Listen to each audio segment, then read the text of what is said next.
Hello, everybody. Welcome to Sherlock Holmes, The Awakened. I don't remember anything about this game. All I know is that I used to play this with my friends sometimes, like over 10 years ago. I think we played it when it was released. The original, it was released 2006, I think. So it's been like 13, 12 years ago when I played this. I have no recollection about this game. I think all I remember is like parts here, like one location, actually two locations, one extremely difficult puzzle. That's about it. Hey, Zelda. That's all I remember about this game, which is a good thing. It's a good thing I'm going into this like I'm first time playing it. That's how I like it. And I just noticed something. I forgot my tweet. There. Tweet. Oink. This stream has now been tweeted. So now I may begin a new game. At least I think this is the game that we used to play. I could be wrong. Well, we'll see. New game? Yeah. I mean, if this is a first-person view from Sherlock Holmes, then I know that this is the same game. Go away, you swine! Leave, or I'll make you bleed! These all came from the swamps. Could be toting contraband. Holmes! Help me! Do not fight the calling! Blood! I beg of you, Holmes! Fatigue! Well, this is the remastered version, Marta Varna. And hello. Oh, no. No, it can't be. It can't end like this. Again, this nightmare haunts me. So we start with a flash forward. How did this all begin? Now this is Watson. Having nightmares, apparently. Frogwares presents. Is it Frogwares who made the Silver Earring and some other Sherlock Holmes game that are said to be extremely bad games? Like the worst of the bunch of Sherlock Holmes games from the 2000s. At least that's what I've heard. I was thinking of playing Silver Earring first, but then I thought, no, I liked Awakened, that I do remember, and I want to play it again. So, here we are. 1894. 2 years ago. 1894. It's kind of like in the mid-section of Sherlock Holmes's... And actually kind of early in Sherlock Holmes's career. And that is not Baker Street. At least that's not Baker Street 221B. I would know. I've been there. For reals. There it is. That looks better.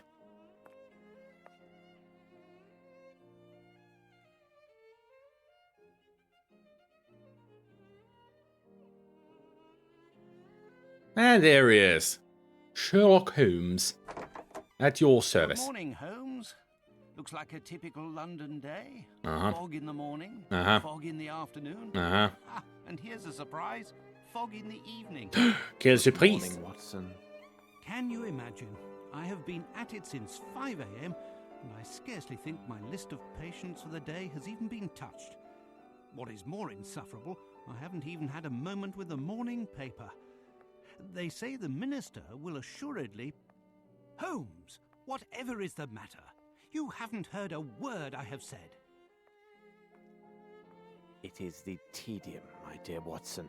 Life is ordinary, the papers are lifeless. Any hint of audacity, and dare I say romance, has vanished from the criminal world. He's bored. Holmes, it is only temporary.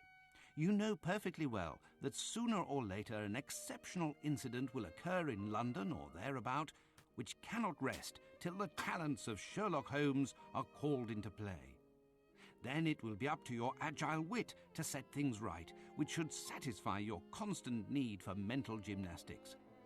I hope the heavens hear your words, Watson. I hope they do indeed. I must take my leave, Holmes. I have an appointment with a rather odious man, Captain Stenick. He is apparently in a state, with near tachycardia due to some problem involving his manservant. Why don't you get out for a brisk walk, Holmes? Perhaps buy a newspaper or visit that fellow, Barnes, over on Glentworth Street. You might remember him, the bookseller. He has some new volumes of the particular sort that should occupy your mind for a time. Cool.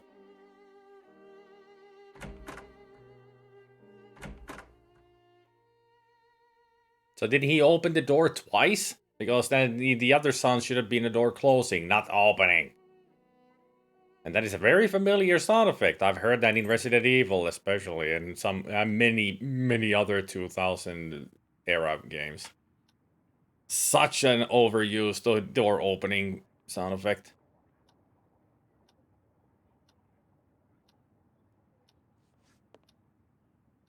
Speaking of Resident Evil, is there tank controls in this? No, it's point and click. Grab some matches.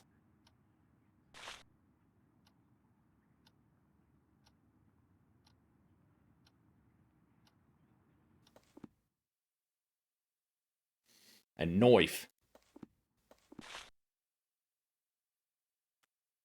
Can I examine these somehow?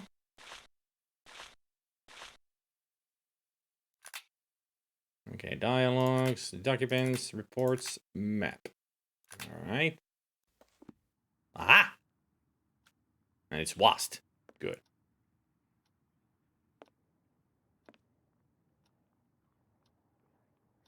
Hello?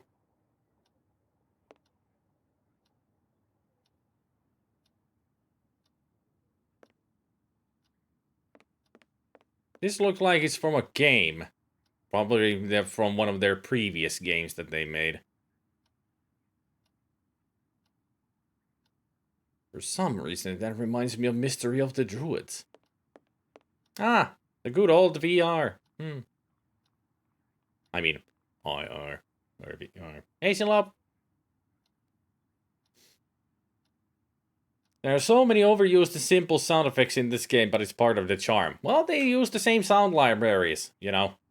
Everybody used these sound effects.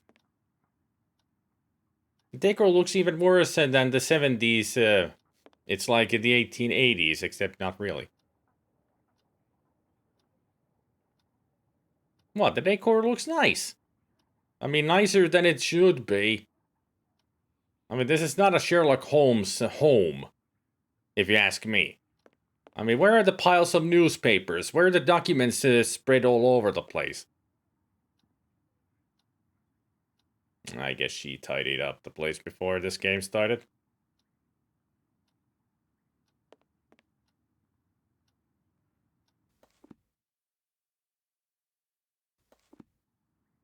So right-click is to get to the inventory.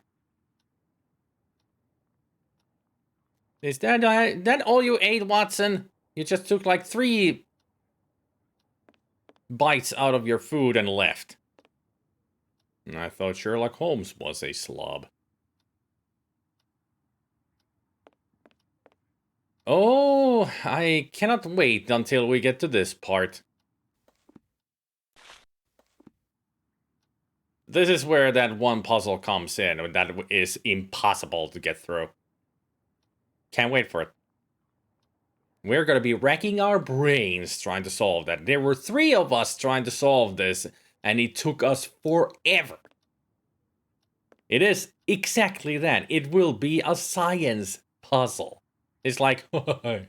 Why? It's not copy protection, Gabriel. It is actually a puzzle.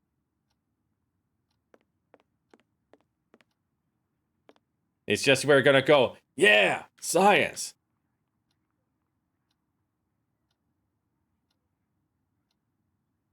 Who needs so many freaking pipes? Like, there's one on the table, there's one there on the banister. I think it would call it. There's the violin. Maybe that's what Sherlock needs. To play the violin for a while. Oh wait, that's when he needs to be thinking. And there's another pipe. Oh, right. 3 different pipes for the 3 different tobaccos for the 3 different moments. One for relaxing, one for thinking, and one for there's something else. I guess we need to go to that bookstore then.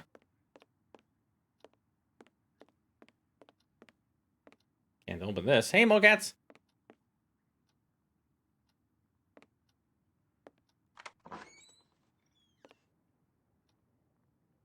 That was also in Gabriel Knight 3.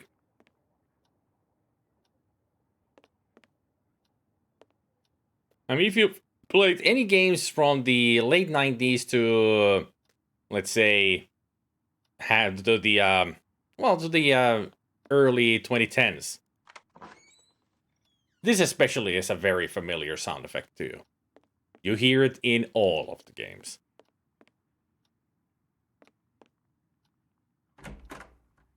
That's the other.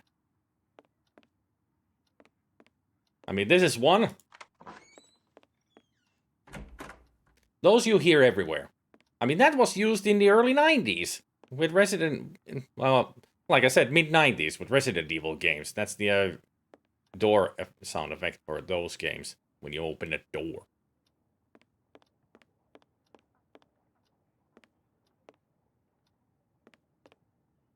Excuse me, Mrs. Hudson. I think you need to fix the door. The doorknob is in 2D. How do you open this door?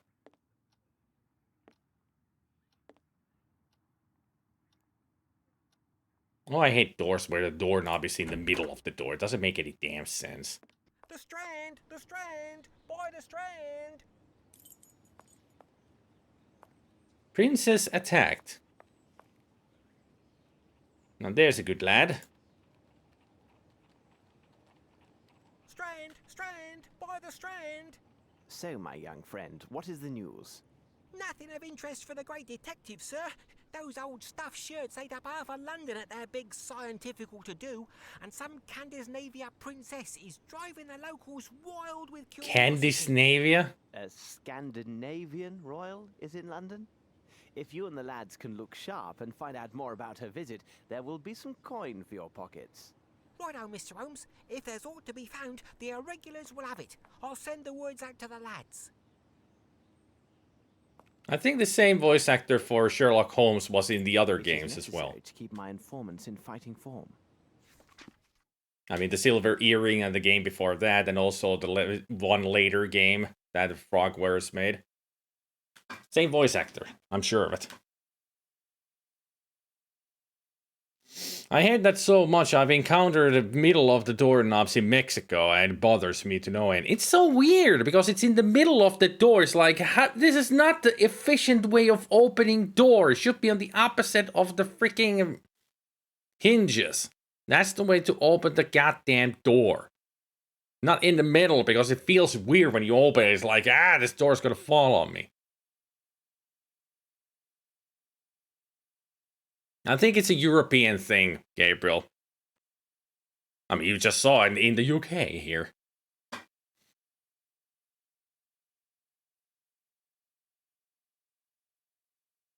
Is the aspect ratio correct? It should be. I mean, it's not widescreen, at least. I think it's 1610, so it might be a little bit stretched.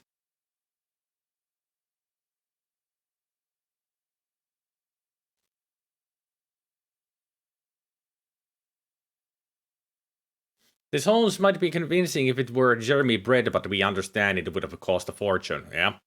Can't have a real actor in this, because it would cost too much. This game, and the one just before and after, has my absolute favorite voice bit by Holmes. Whenever he finds traces of blood, he goes, "Blood!" Like it's the most exciting and intriguing thing ever. Reminds me of Chrono Cross yesterday. I was in an area that all the doors can only be opened by a pixel-perfect spot and position. Even worse, only a few doors can be opened there, so you can't tell if you're missing one or not. Everything reminds you of Chrono Cross, Mocaz. Is that the only game you keep playing? Just Chrono Cross all day, all night? Because that's the only topic that you then talk about, apparently. You so often go to Chrono Cross. It makes me think that that's the only game you keep playing.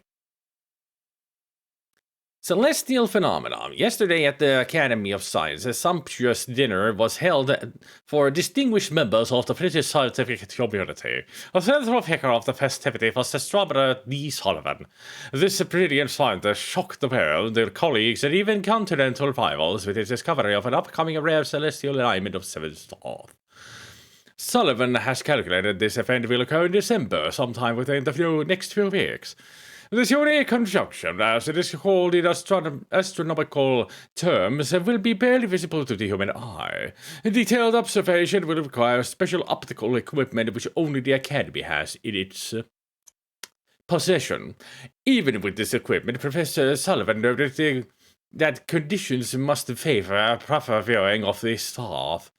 He took great pleasure in adding that the celestial event will provide an unexpected boon for expert stargazers. The alignment will reveal an 8th star, ordinarily concealed by its neighbors and whose existence has never been clearly established. The revelation that the Fomalhaut, as it is called in ancient texts, might finally be observed had to be the cause of the audience's excited shouts. Unless it was the presentation of dessert at that same moment.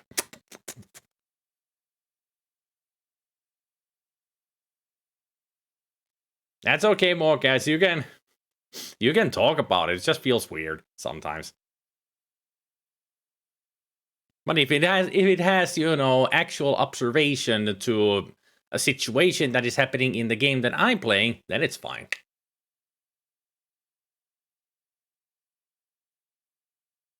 And now, Tales from Chrono Cross with Morcats. Yeah, pretty much it was.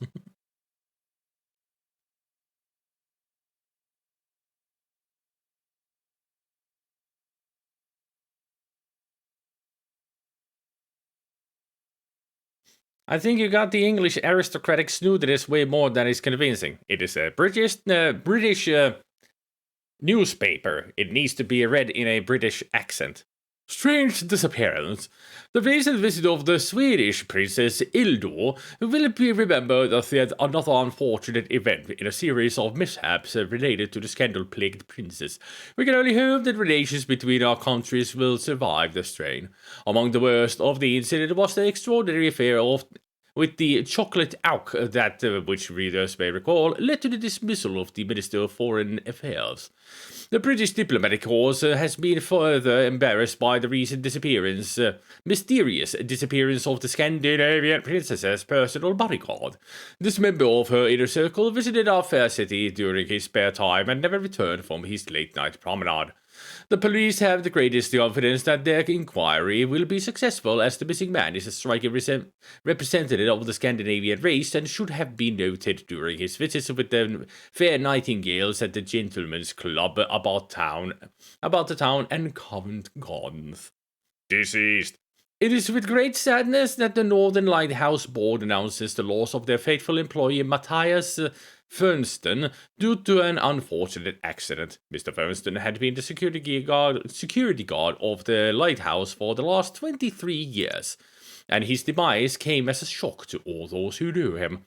According to tradition, the position will stay within his family, and his nephew Bart, recently returned from India, will take over the responsibilities at the lighthouse.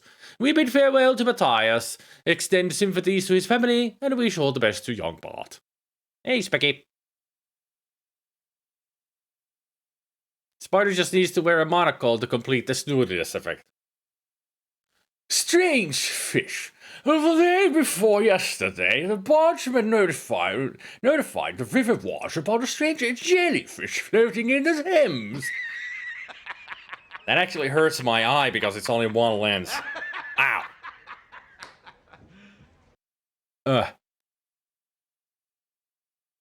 The watch searched the dark waters and, to their shock, spotted what appeared to be a human scalp.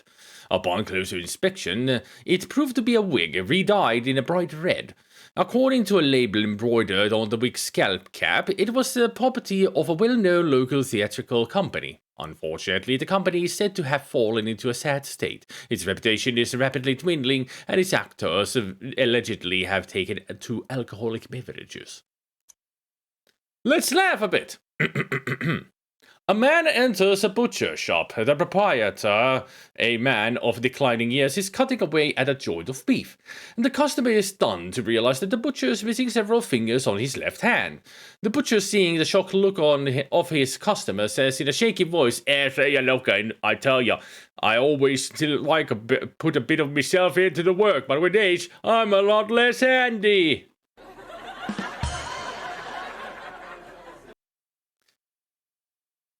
Dr. Alatosis, licorice resin strong gum. Does this sound familiar? My wife has fled with the coachman from the neighborhood. Your 8th canary has just expired, and even your plants die when you draw near. Yes, these are all familiar signs of malevolent mouth vapors, commonly known as foul breath or halitosis. But what to do to enjoy again the healthy pleasures of bachelorhood while keeping enough money to play the ponies? Dr. Alatosis' patented resin-strong gum is your hope for a better life.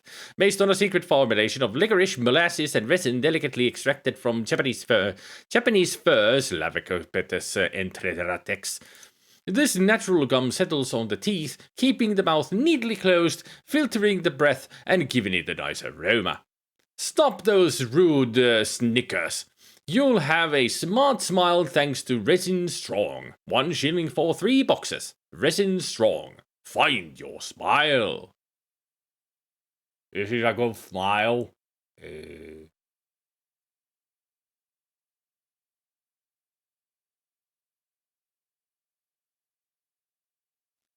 Is that what jokes were like in the gay 90s? Well, this is 1890, so yeah.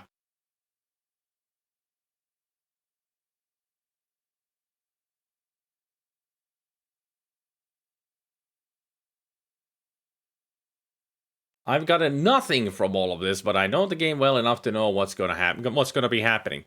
Well, we've gained information that it wasn't the princess who went missing, it was the bodyguard, and he is missing. And then there's something weird found from the Thames. And also the alignment of the stars. So if we think in the way of Sherlock Holmes, this all makes sense. There's some mysteries to be solved now. That's all it is. There is thefts. For a continent last week, there burglars struck several prominent hotels and private estates around Paris. Paris.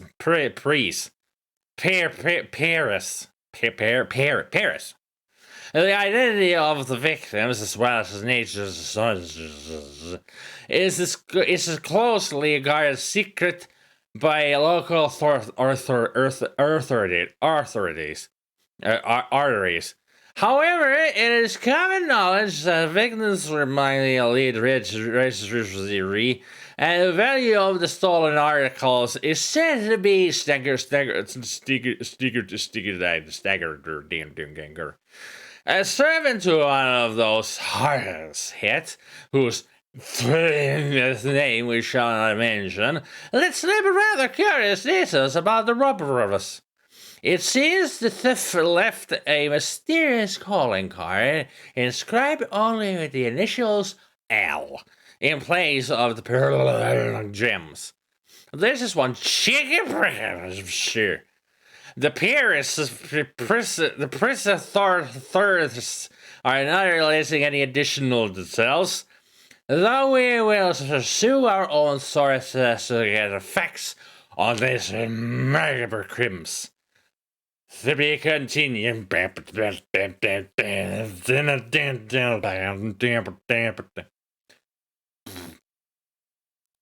So, as we should say to Watson, who's not here, Watson, the game's a hand. That's what he says, right? I think so. Maybe? I don't care. Alright. Since we now have found the newspaper and read it, how about we now go to the Scotland Yard, maybe? At least we're gonna pick up a bride. Driver, Please take me to I places. have no reason to go there. Okay, don't take me to places. Is there a run I button? have no reason to go there. We can run! Woohoo!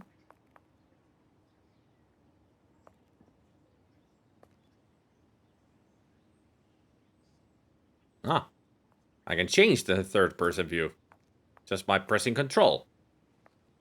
Resident Evil cameras. My favorite. Excuse me, sir. Sir. Sir. Your hat doesn't really fit your head. Sir. The Golden Lion. Officer?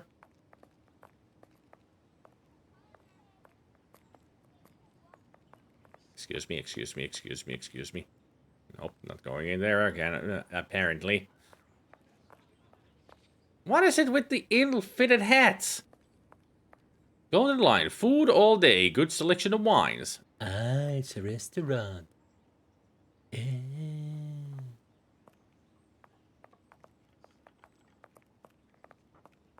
My good fellow, why are you standing here? Love the bowler hat. Doggy! It's a pug. Oh, you're so cute. My only wish was the capabilities of petting you, doggy. But apparently I can't.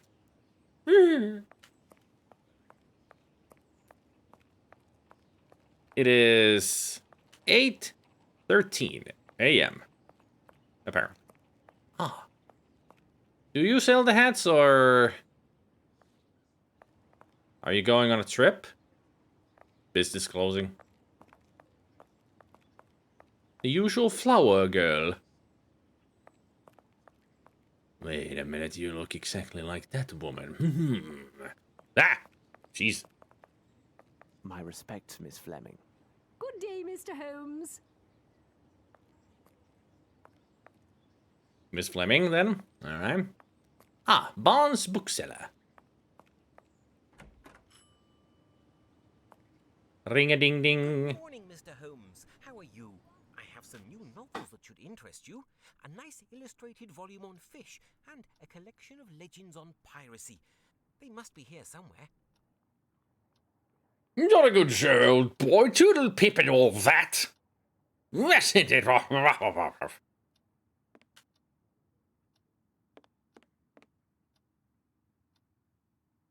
Ah, the pirate's book.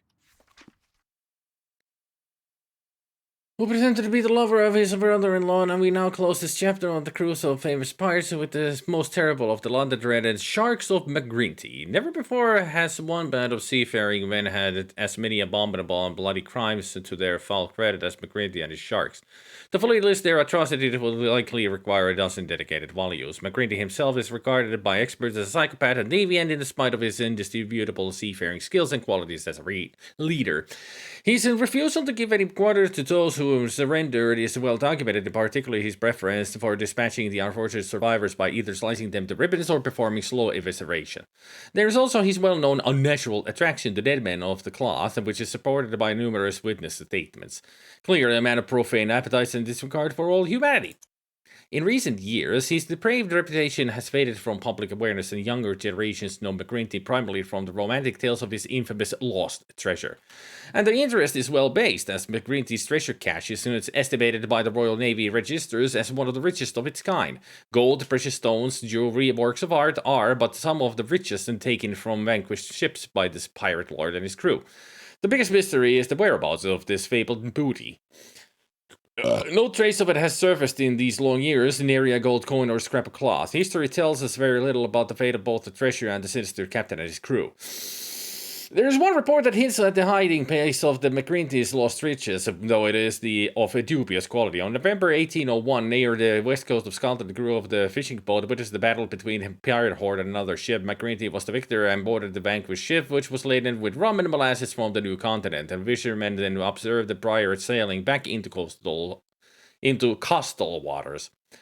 Being sore afraid, they took to sea as quickly as possible. From that day, there was a little word of McGrinty and his sharks. There are outlandish tales of the devil coming to claim his due, taking hold of McGrinty's vessel, the Vampire, and turning it into a ghost ship. McGrinty and his crew were never seen again, but there were those who swear they saw the ghostly vampire ship being captained and crewed by the undead. Other rumors have surfaced over the time that are, hard as it may seem, even more preposterous and deemed unworthy of mention. The only credible account of McGrinty's hiding place comes from a both vampire crewman taken prisoner during one of McGrinty's last known battles with the Queen's own navy. Unfortunately, McGrinty, his ship, and the rest of his men escaped once again and vanished to parts unknown. The captured brigand bartered for his skin and promised to tell the captain about McGrinty's hiding place along the Scottish coast. He spoke of tunnels, secret entries from the sea and earth, and the means of gaining entrance to one of them. According to those present, he uttered these peculiar words: "From the middle of the three throwing mouths, 30 steps towards the ram." He refused to say more unless he was granted immediate safe conduct to the nearest port and release. This arrogance cost him his head. No account was given of his last words, which were deemed self-serving lies from a villain desperate to escape his final justice.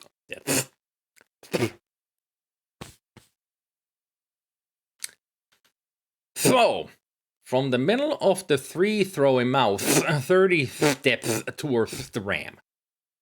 It's just a simple puzzle that needs to be solved. I wonder if we're gonna find that treasure ourselves at some point. What else? It was a book about fifth? Fifth, right. Yeah, fifth. Let's find it. Anybody see a book standing out? No, this must be it. A book about sea fauna. Oop. Lane snapper, silver sea trout, red drum. That's murder. Spanish sardine, perch, red porgy. All right. It even shows scales of them. Ooh. Time for tipper. Oh, yes, cheerio and toodlepip and all that. Ta-ta. And Cheerios. I will take them. Thank you, and goodbye, Mr. Holmes.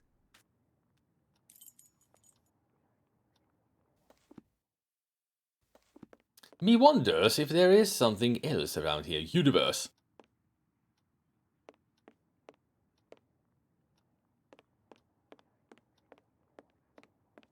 No, not singled out books.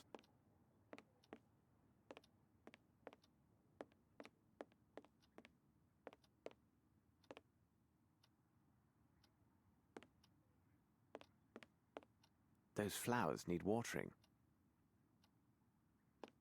What can I do for you, Mr. Holmes? Your flowers need watering.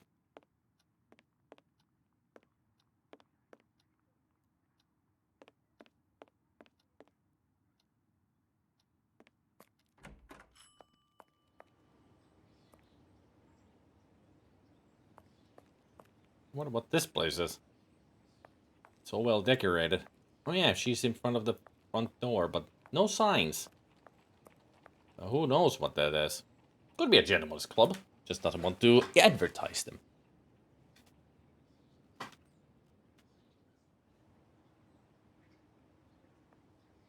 I suggest that we get a new point redemption. Screen swipe. Screen wipe. Nah, everything's fine.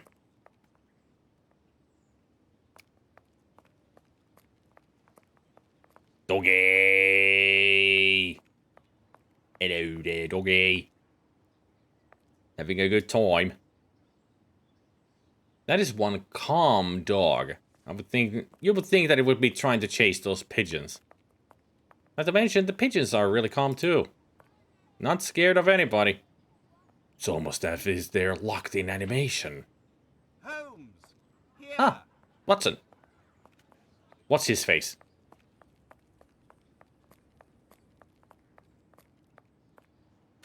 Stop! Ah, it's good that I found you, Holmes. As I told you this morning, I visited Captain Stenick. Although his symptoms are not serious, the circumstances which caused his palpitations are quite peculiar. Perhaps you can make something of it. Here is Captain Stenick and Sergeant Ruffles. So you're suspecting that something happened here. Bookstore, residence, Baker Street. All right.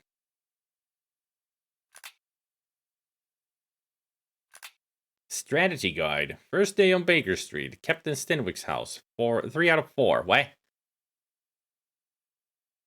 Is this like a quest log? Like I have 9 quests to do for the whole day?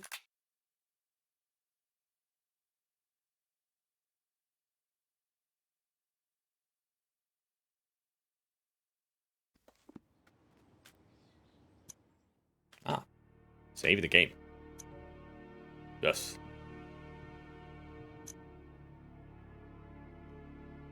Resume. Are you gonna be like in those other games? I don't look at you, you're my weeping angel. What is out here? Renovations. No, he's staring at the same direction. Good.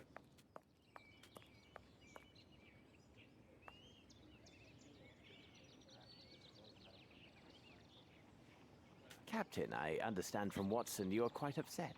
Yeah, it is pretty Any cool. man will be the same, and with less provocation. My servant has left in the middle of the night. Damned ungrateful after all I have done for him. To top it off, he knows not one word of English. Finally, if he causes any damage, I will bear the brunt of people's anger and suffer the consequences, as I am the person who brought him to England. How long was he in your employment, and is he accustomed to vanishing in this manner? We returned from Australia more than 5 months ago now. But to his credit, he never left this house before now. He is afraid of the city, as are many inhabitants from open spaces. Could he have stolen something? Upon my word, no. How much money does he have on his person? Frankly speaking, he didn't have any money. I kept his wages for him, and they are in my safe. In any event, what the deuce would he have a need for money? Buy some Who food. knew that he worked at your home, and had he any contacts here in London? Start a collection. Anyone who deals with me professionally knows Baopa is my personal servant. Baopa. As for his contacts, they are limited to the delivery men who bring food or other items to my home.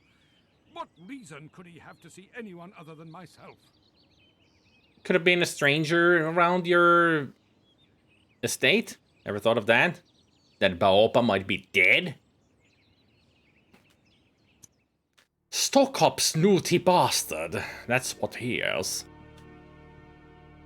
And also, how's the sound, by the way? Is it good? You guys can hear them?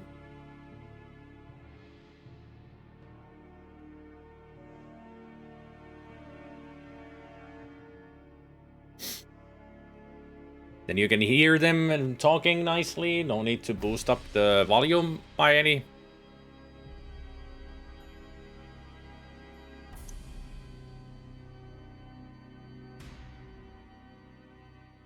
Are there any volume?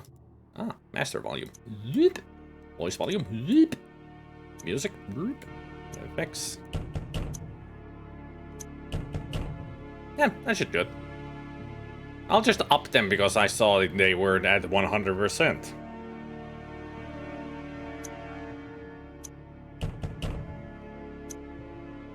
Accept.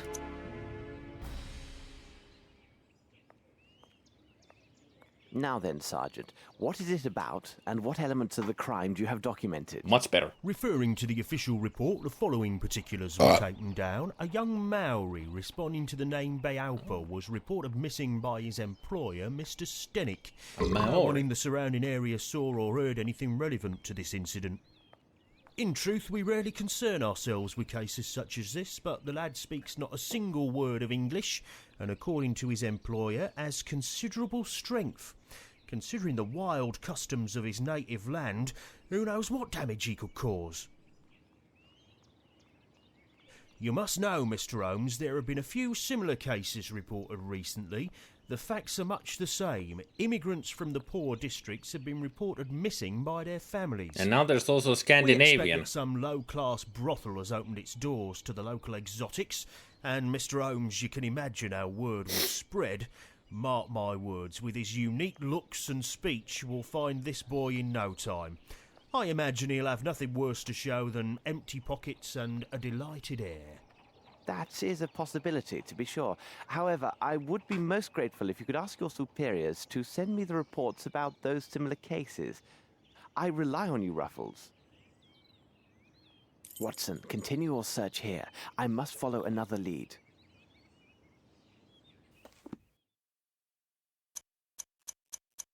I mean, he is a Maori. If he's the typical Maori that they usually are, he would have lots of tattoos on him. Especially around the face and chest area. The Maori warrior style.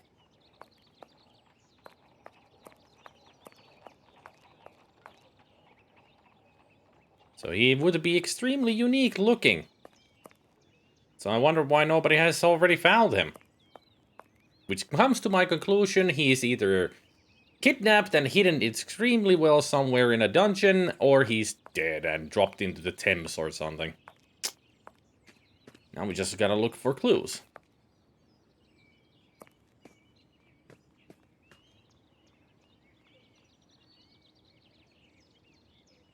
Watson, stay here and continue looking into this. I have to go investigate somewhere else. Watson, stay!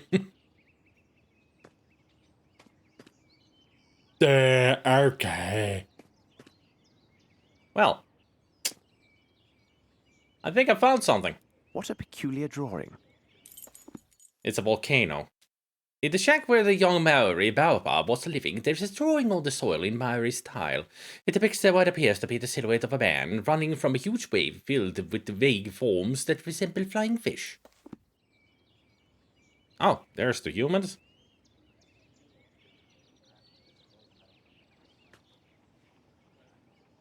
Ah, there it is. This is the angle. There's the waves, those are clouds, and that's the sun. And there's the giant fish. Trying to attack them. Yeah. Very accurate art. So, what do we have here?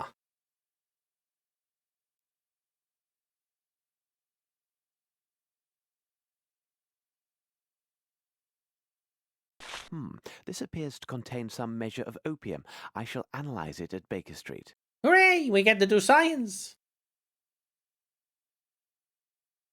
I don't see anything else sticking out. It's only that. Alright. I'm guessing this was his room, and that's his bed.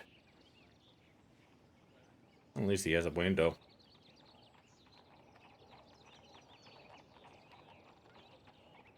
Just one brazier, a bed, and that's it.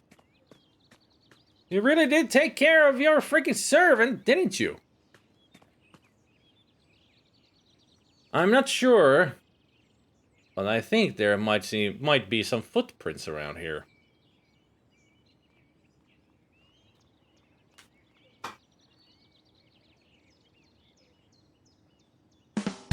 Deep Thoughts with Kersar.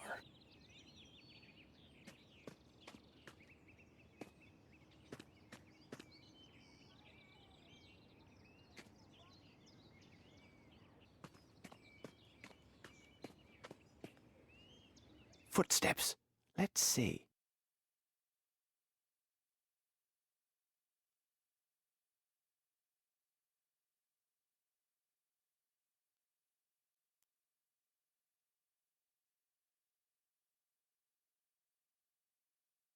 Might be something around them. On them.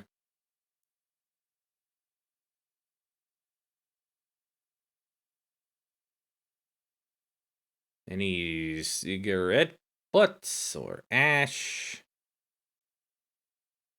Nothing out of the ordinary as far as I can see.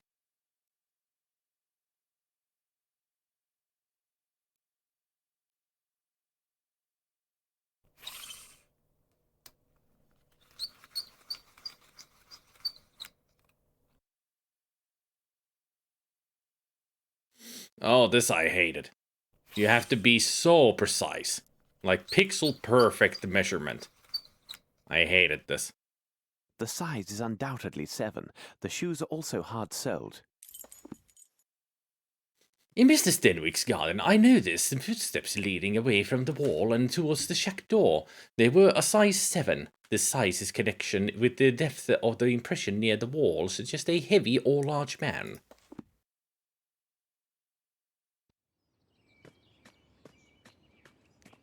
Following the footsteps, following the footsteps, wherever they may go.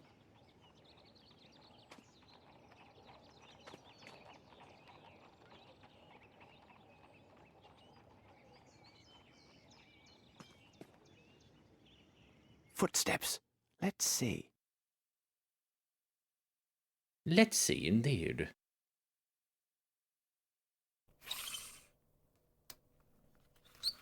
The size is undoubtedly 7. The shoes are also hard-soled.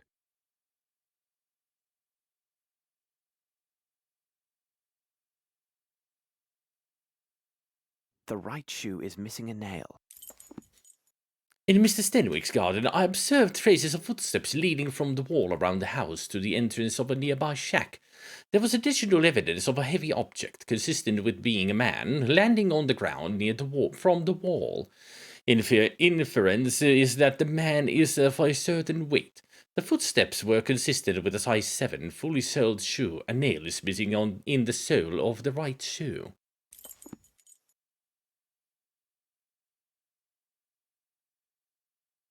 I guess that's nothing. Although it looks interesting to me.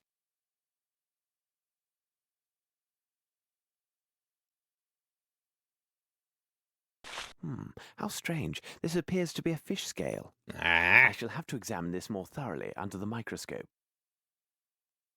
I knew there was something in that area.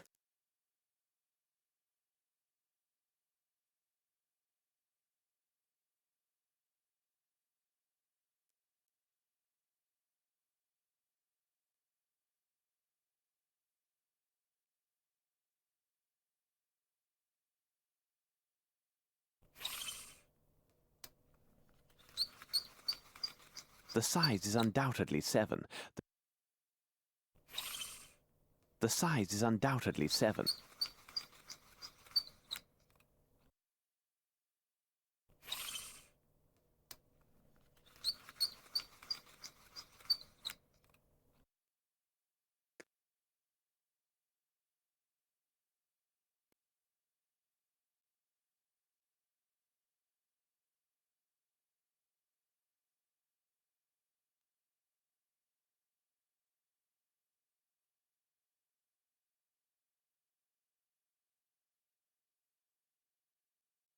The other shoe is not missing a nail anywhere. The right shoe is missing a nail. I guess there's nothing else around here. At least I don't see anything else.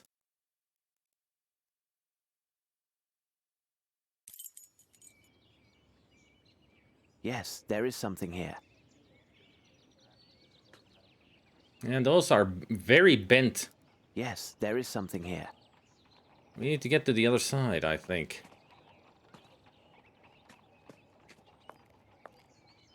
Nothing hidden here.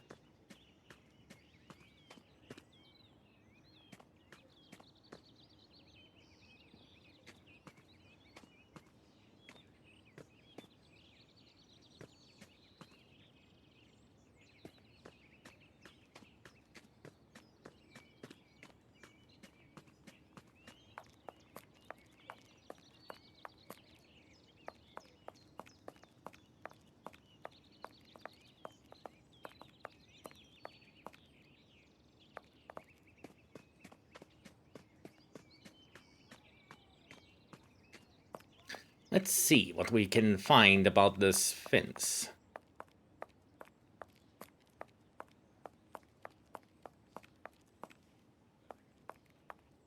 There it is. Yes, there is something here. Aha! A letter. This should prove useful. Yes, there is something here.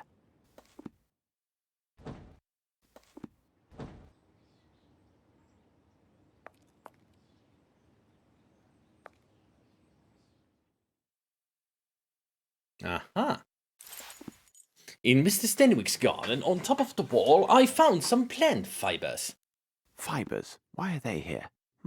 It will be necessary for me to examine this more closely at Baker Street.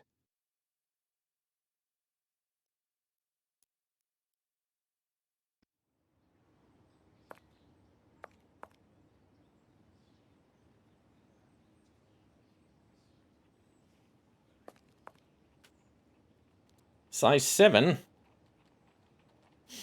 Either a really small or a really big foot. I wonder if shoe sizes were different back then. They're different today, Gabriel, everywhere.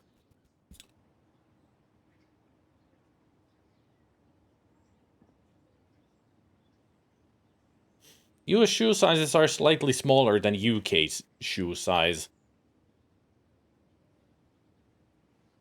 I take a size 12 UK, but it's 13 in the US equivalent. And that would be 46. Or actually 12 would be 47 or 48 in here. In the rest of the Europe. Hey Sharon.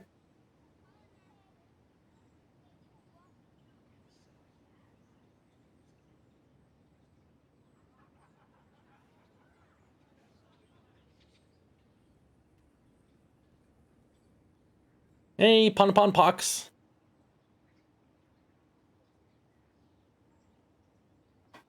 $11.5 more cats is. That's the American. I think you are 44 in Europe numbers. So I think 12, UK 12 is like 46. Yeah, 13 is like 46. That's my shoe size. I'm 46 in the Europe numbers. Actually, I can go check. They usually label them with the numbers. Should I go check? Are we that interested in or not? About the difference of shoe sizes.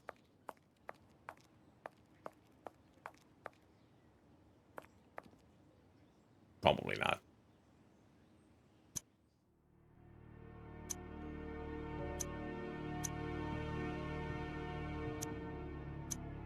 I have no reason to go there.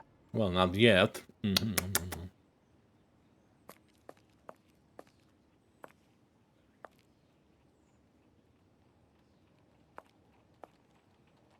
that's where the trail ends. They could have gone... Well, judging from the steps, they went this way. I have no reason to go there. Well, the reason would be to follow the freaking footsteps. Dummy.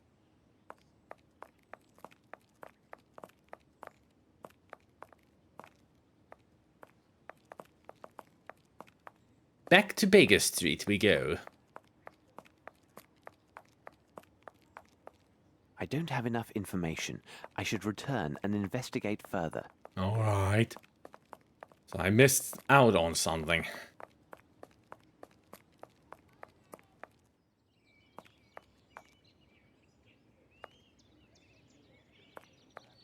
Have you found anything, Mr. Holmes? Suit yourself, Mr. Holmes, but it seems to me you're just wasting valuable time. Trust the instincts of a seasoned policeman. In my professional view of the case, this lad went on a spree and will pop up wiser if poorer in pocket. In my professional view, you are an idiot. What do you make of this, Holmes? Make of what? The whole situation? Be more specific there, Watson. Ah! This is what I missed. Flaxen. Yellow in colour. The lock was not cracked. The lock was not cracked.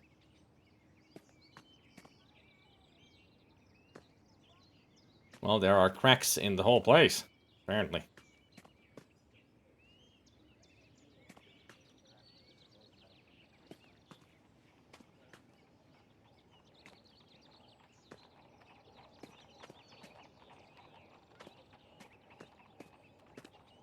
The lock was not cracked.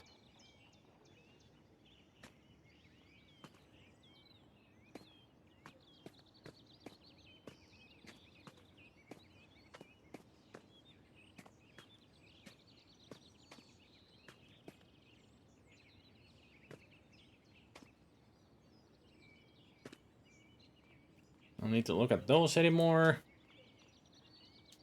Nice starry sky at 8 a.m.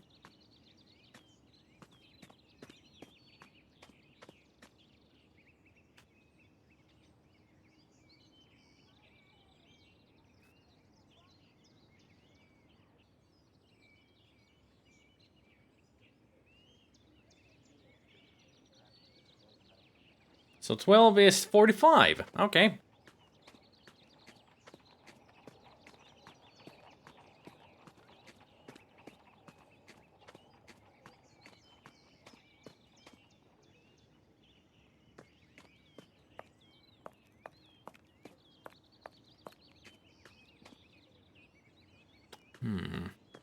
I wonder what I missed.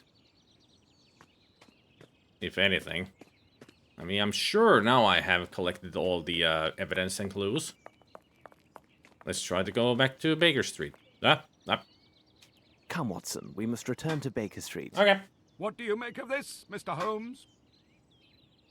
Mr. Stenick, I wish my news were your servant simply left your employment voluntarily for the service of a more honest man. Unfortunately, I don't have that pleasure. In truth, the news is grim indeed. Your servant was seen in the company of 2 men yesterday.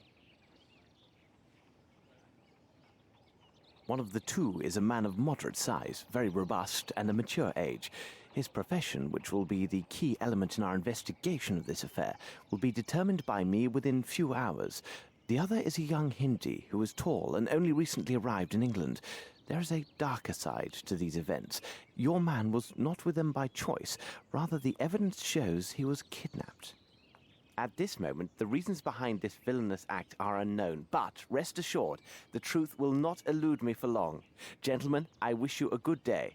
Come, Watson, we must hurry. There's a great deal to do and little enough time to spare. Holmes, I must protest. You did not spare my client, Captain Stenick. This seems unusually harsh. That may be, Watson, but now what matters more is to know the reasons behind the kidnapping of this young aboriginal yesterday evening in central London, and more importantly, what has become of him.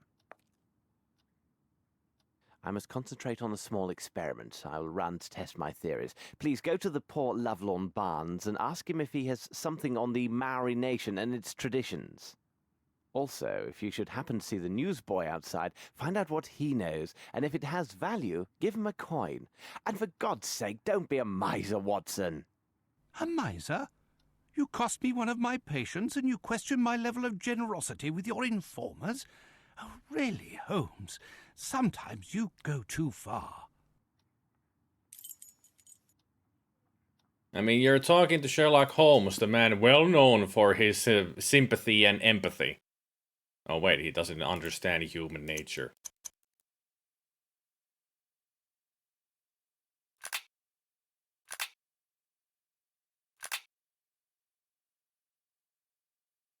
Okay, Nathan, see you in an hour.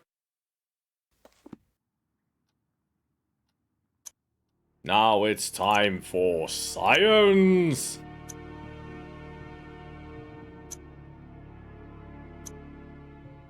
Good thing Nathan is dodging away. He doesn't need to witness my headaches.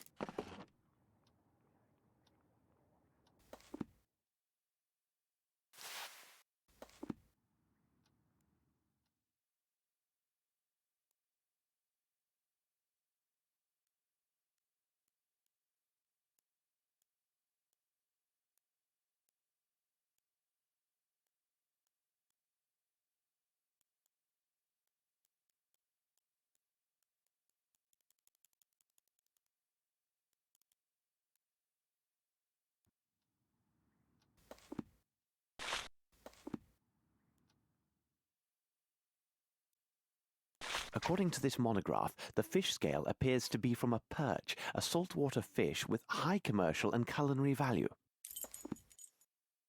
Fish scale found at the footstep traces in Stenwick's garden. The scale is identical to a perch, a saltwater fish in high commercial value. I'll need to cut it. Alright. Then it's back to items. Very interesting.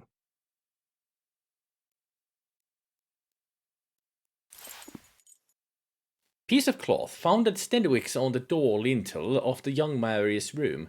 It is definitely woven flax. This cloth was dyed, yet not in England. Without the slightest doubt, this material originated in India. Taking into account the height of the lintel, the only explanation is that a large man with a turban made from this cloth crossed this threshold. However, there is no trace of such a man in the garden, which means he knew how to land in such a way as to leave no trace when he jumped, and that his shoes have a smooth, flat sole like Indian slippers. With the other evidence included, this man is undoubtedly Indian and arrived in England only recently.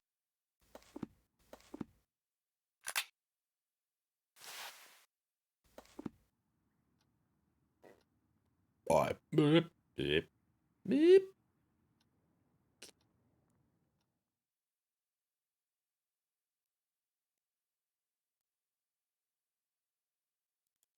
So what do I need to do with the cloth?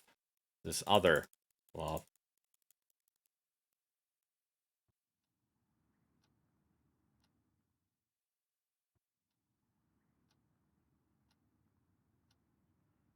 Now it can't be used for anything. I shall have to examine this more thoroughly under the microscope.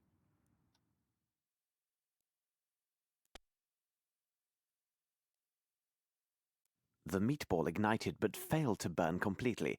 There are, without a doubt, mustard seeds present, probably in exotic form. What could be the other components, I wonder?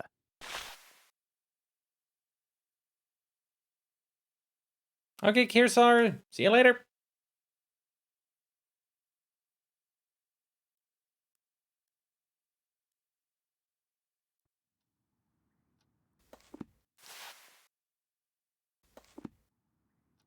Let's see if I can obtain a reaction with the help of my chemicals and apparatus. Apparatus!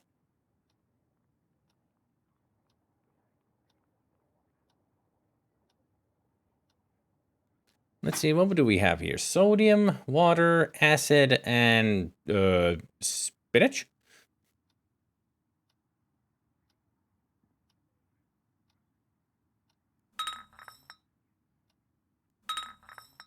Ah, it's solvent, not sodium. Spirt, as in spirit, and acid. Yeah, spirit of alcohol, but the label says spirt. And that's solvent, but here it says solvent. Somebody at the art department kind of fucked up, didn't they? Okay, so what should I use for this to get a reaction format? Now it can't be used for anything. Because I haven't lit it up. Now it can't be used for anything. Oh boy. Now it can't be used for anything.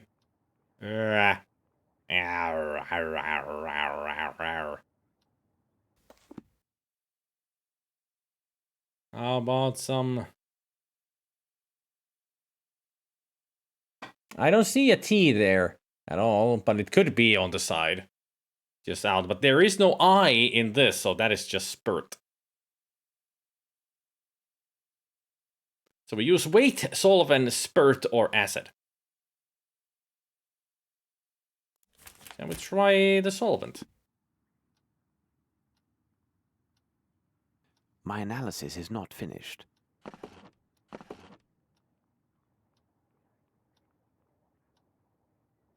Now it can't be used for anything. How about acid? Perhaps if I apply heat?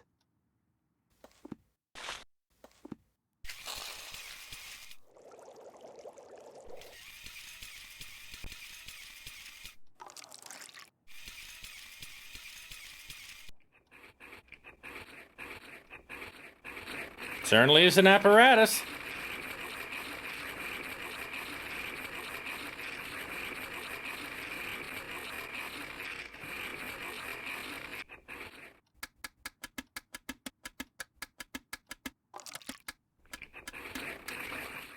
Incredible. I note a strong presence of opium blended with a concentrate of morphine. The remaining elements are a mystery to me. Small lump found in Mary's shack. Analysis indicates it contains opium blended with a strong distillate of morphine. I was unable to identify the remaining components of this mixture. Now it can't be used for anything. So now our last item, which is the fibers. Now it can't be used for anything. Then how do I use this under the fucking microscope? I'm just gonna click everywhere until something happens.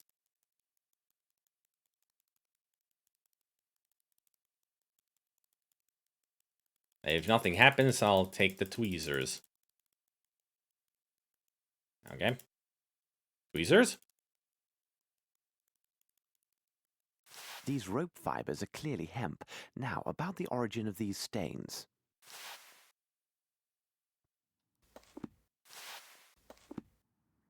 Let's see if I can obtain a reaction with the help of my chemicals and apparatus. How about some spirit? Now it can't be used for anything. Okay, not spirit. Solvent? That's the case. Yeah, it is a centrifuge. The liquid goes into these little compartments. The French centrifuge mixes them all around with whatever mixture we have there. Then they go into the test tubes and he can look at what's the result.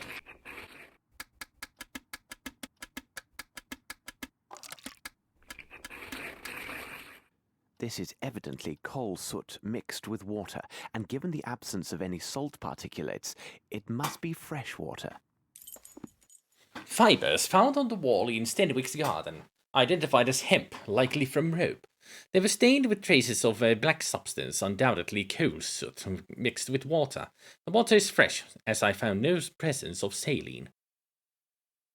And that tells us exactly... I should look from the window and see where Watson is. Hey, Watson! Oh, we're Watson now.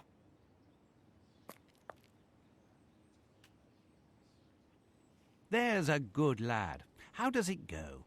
Hello, sir. My associate, Sherlock Holmes, said you might have information for him about... now, what was it? The Princess, Gov. He was looking for the scuttlebutt on this here princess what we visiting. Exciting goings on. Her bodyguard went missing the first morning after she got here. Nice job to look after a princess's body, innit, sir?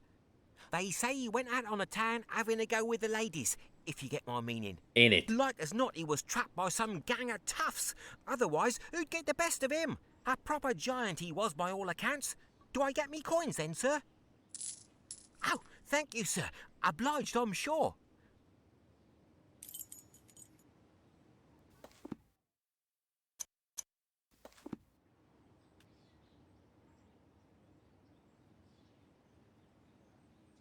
Mr. Brush?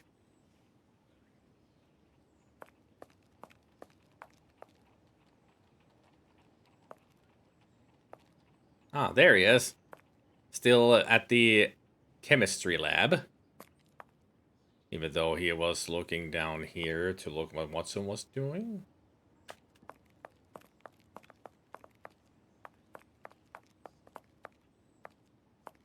Nice corset there, lady.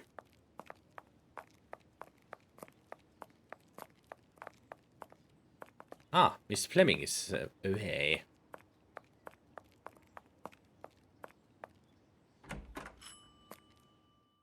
Good morning. Has your sprain improved? Good morning, Dr. Watson. It is slowly showing improvement. What can I do for you? Would you happen to have a book on the Maoris? If I have one available, it would be on that bottom shelf. Although I'm not sure if I still have that particular book. Please don't trouble yourself. I will look for it.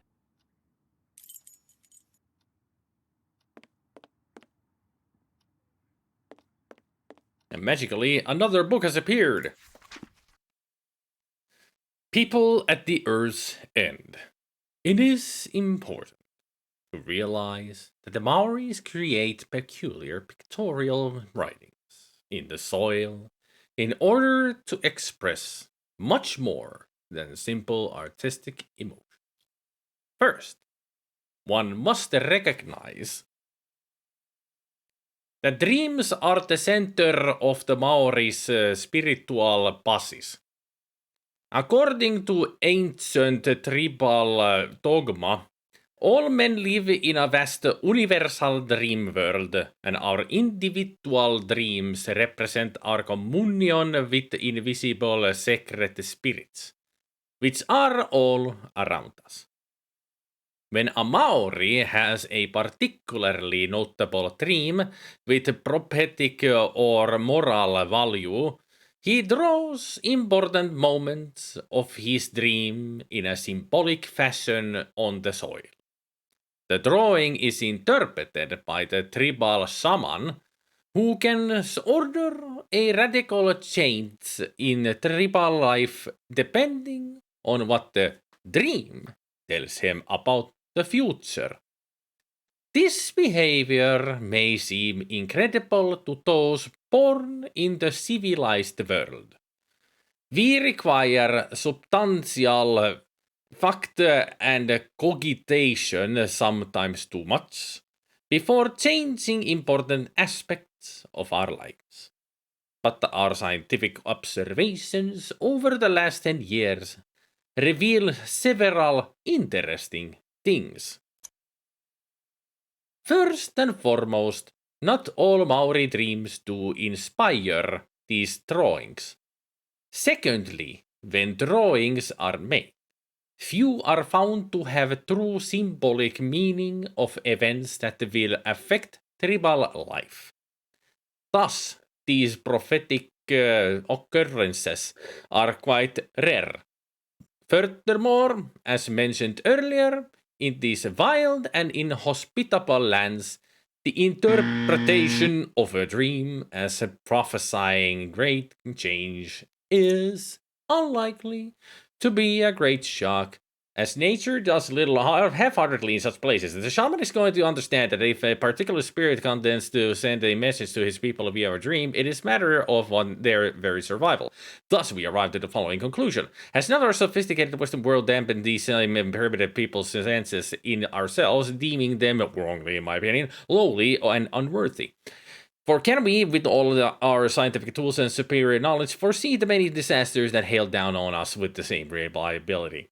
If the apocalypse must happen one day, I am sure that the first warning sign will not be found in our august scientific or governmental corridors, but in the lone drawings of a naked and illiterate aborigine in the fine soil of the bush. Perhaps he will have time to seek shelter for his people. As for us...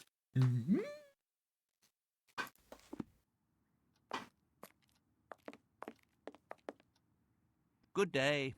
Goodbye, Doctor. Good day. Oh, yes. Doctor, farewell.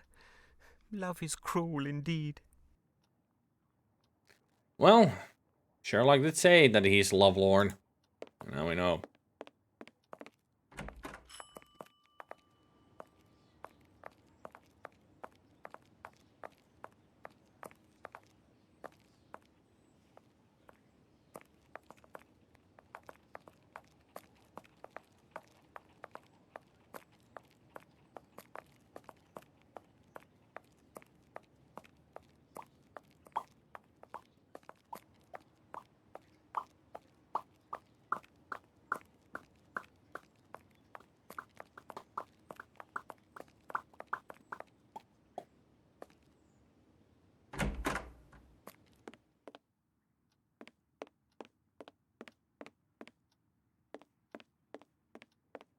So what's over here? A plant. I knew it. Sherlock! Dun dun dun! Maybe we should finish our breakfast now. Holmes, what on earth did you say to Barnes to put him in such a state? Not now, Watson. Although I'm sure this bit of news is most significant, it must wait. We are piecing together a singular affair. Whoop the This stoot! abduction story is much more complex than it appears. As I noted before, our next move is to locate the place of employment for one of the villains who abducted the young Maori. What part of London would such a man call home? From what part of London does one of the kidnappers of the young Maori come? What part of London? How is this the copy protection?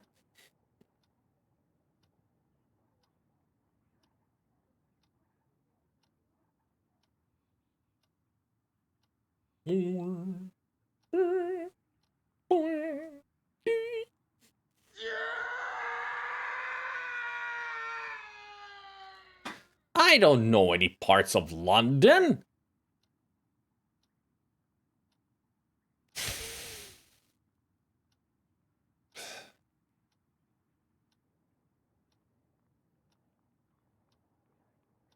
Maybe I should look this up like a manual or something.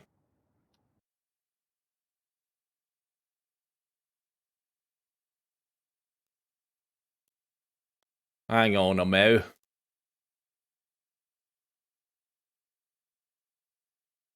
No, there is no manual on the downloads list. I've been actually told. I don't remember. I do not remember.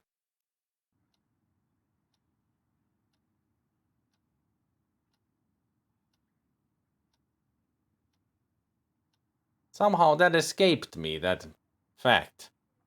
If I was told what part of London...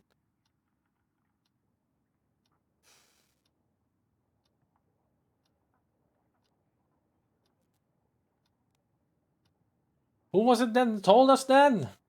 Sherlock himself?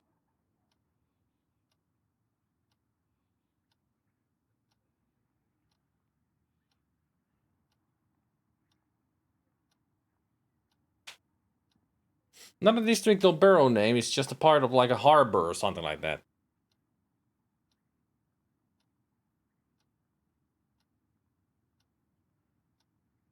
Still, I don't remember Eselta at all. I don't remember these conversations that well. I listened to them, but now I've forgotten them.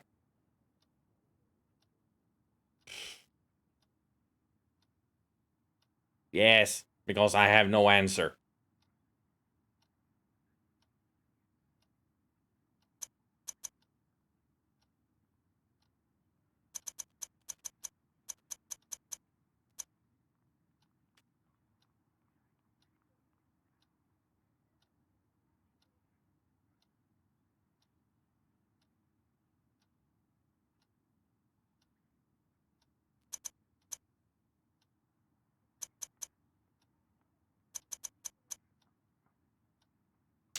Yes, Watson, there is little room for doubt. Our man is a bargeman who works at the Thames River wharfs. He is more precisely employed to transport and handle fish brought in by Yeah, because of the various ships. fish scale. Our next step is obvious. We must find a cab and make haste to the Thames, near the warehouses. I hope we're not gonna jump into the Thames. That would be a bad idea.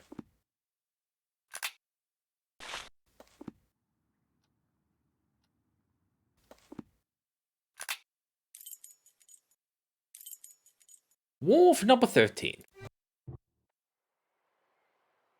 Why did we come here, Holmes? I don't know. Brr, it's rather sinister here, and so cold. I mean, didn't he Precisely, just Watson. explain to you why we're good. here? Here's a pub. We can warm ourselves inside. Excellent, Holmes. And one of the kidnappers must work on the wharves. Why are we here? You are an idiot. Watson, I'm going to kill you one of these days because of your stupidity.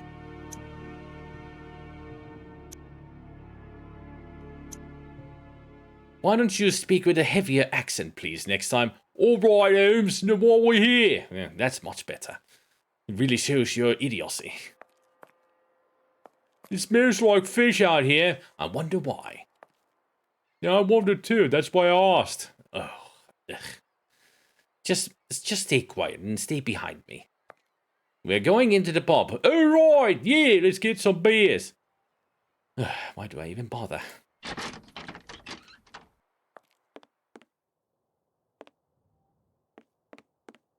Oi, give us a pint, would you, dear?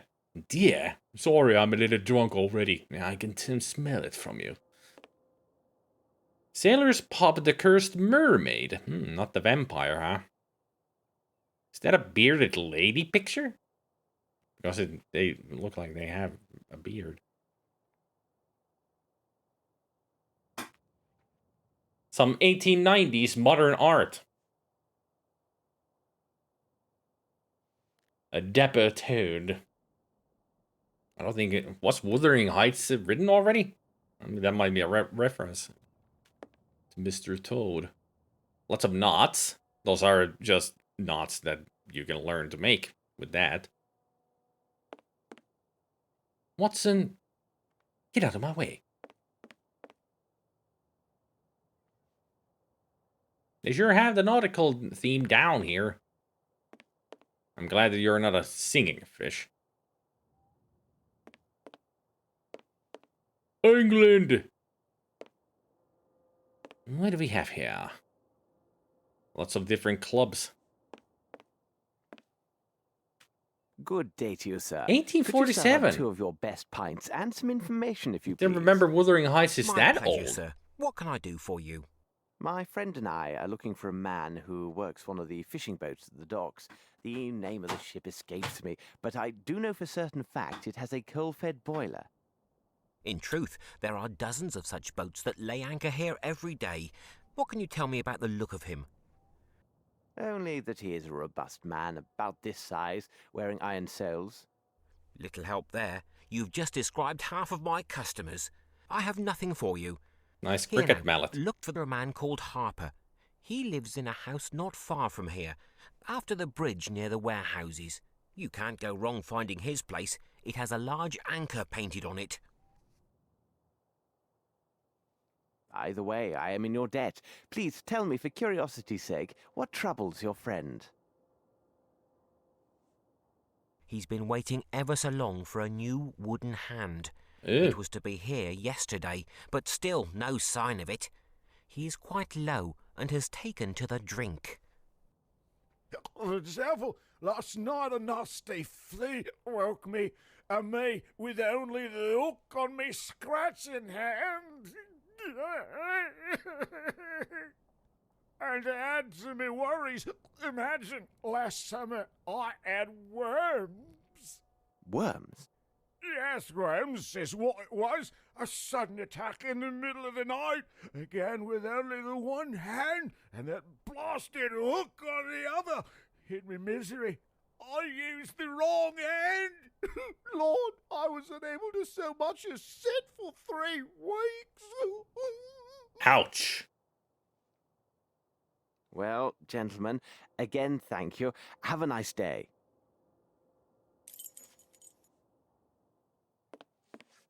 That's a nice trophy. Is that your personal trophy or... The Cursed Mermaid Pub. Nice anchor. Nice wheel. Nice painting. Nice net. Nice stairs.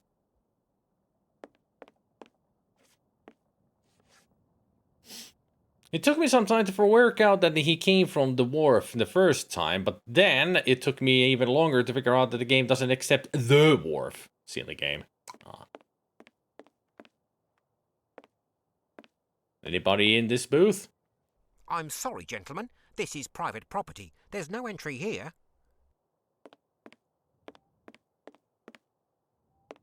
Who said it? Are there ghosts in there?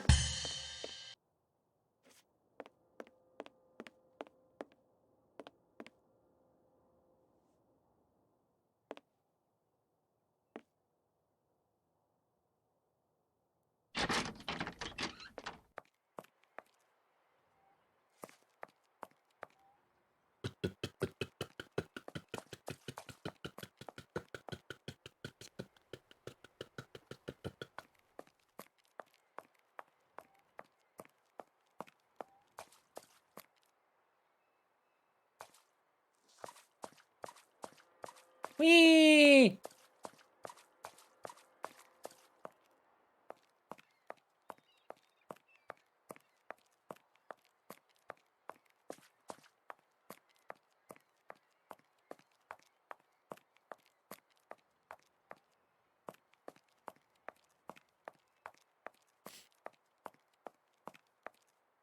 Factory crows the general strike.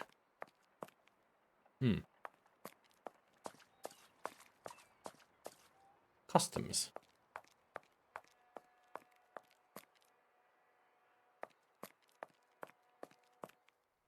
Nice lighthouse.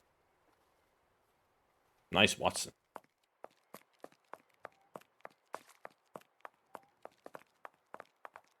Come along, Watson.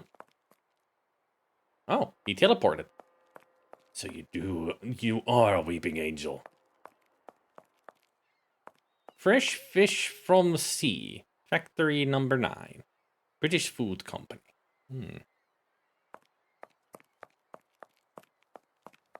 Yeah, I wonder which one of the houses is where we find this Harper man.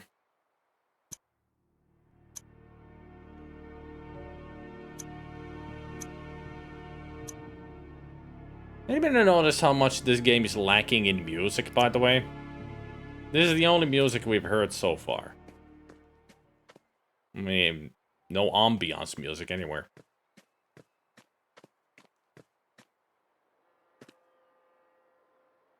Nice altar.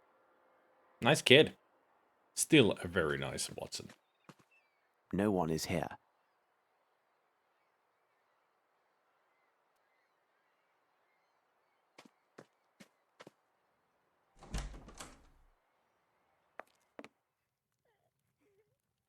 Excuse me for disturbing you, but I'm looking for a man named Mr. Harper. Do you know him? He lives just opposite you. He gone. Boat. Boat. I think she's in mourning. Watson, I know this accent. These people are Nepalese, and as luck would have it, I am familiar with this dialect. Nepalese? Holmes, are you sure? Ahor Nitra. Chigong Senitra. Ah, Nito. Tro. Bo Petro. Toro Mitro. Doka. This woman says her family has suffered a grave misfortune. This altar is for her son, a lad of 16, who disappeared just 1 week ago. Could he have run away to sea, or some other youthful adventure? Il koga bratsen, but presindra kum. Bo Petro. Toro Mitro. Ka. Waekta. Dorikoto. Ah, Nito. Tro. Petro. She said a man was seen in the area making inquiries about her son and their family. The man worked at the docks and had a silver eye. Yes, exactly. He was a vile man with one silver eye. Malinhe gas. Silver eye, that might be a monocle. And also, why is her speech so cut? She also And says it sounds her son's like it. belongings are on this altar. She says we may examine them and take anything that might help find her son. But what does this have to do with Captain Stenik's servant? It has to do everything with the servant and also the Scandinavian bodyguard. If you haven't put them together already, Watson, jump in the Thames River. Oh yeah, you haven't put them together at all. Jump into the Thames River. Idiot. I mean, it's so obvious.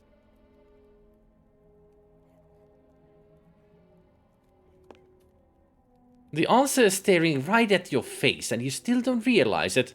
Realize what? Exactly. So jump into the Thames River. But it's cold outside, just jump in the river. I don't want to, I don't care. Now may I examine this? Okay. Go outside and do something useful. Okay. Hey, Lisa. This is not Nepali. It looks like silver, but judging by the weight, it's a fake.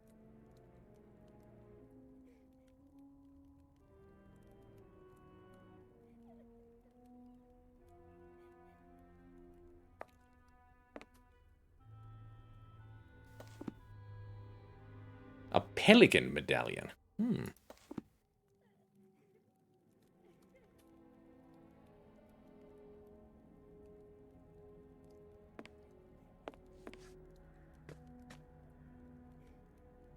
can't talk to that kid. There was nothing else here. Oh.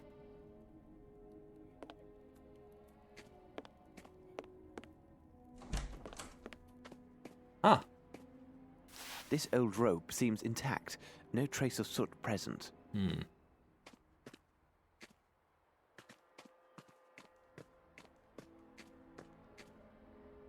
So we gotta keep an eye out for everything. There might be something around here. Registers.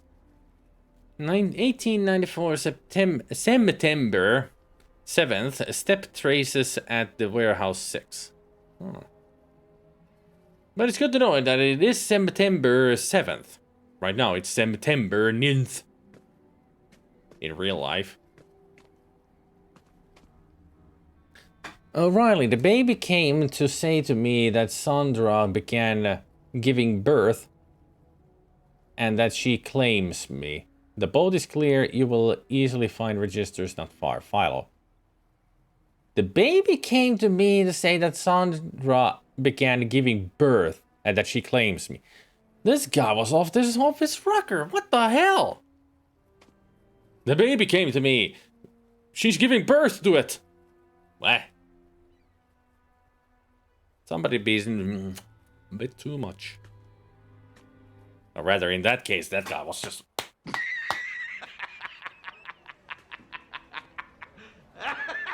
He was just, Final, I'm telling you, the baby came to me. Sandra's giving birth to it. Right now, the baby just told me to claim her. Or claim me. Something. I gotta go. It's like, fine, go ahead. Go to your wife. And O'Reilly, next time, stay away from the opium or whatever you're shooting.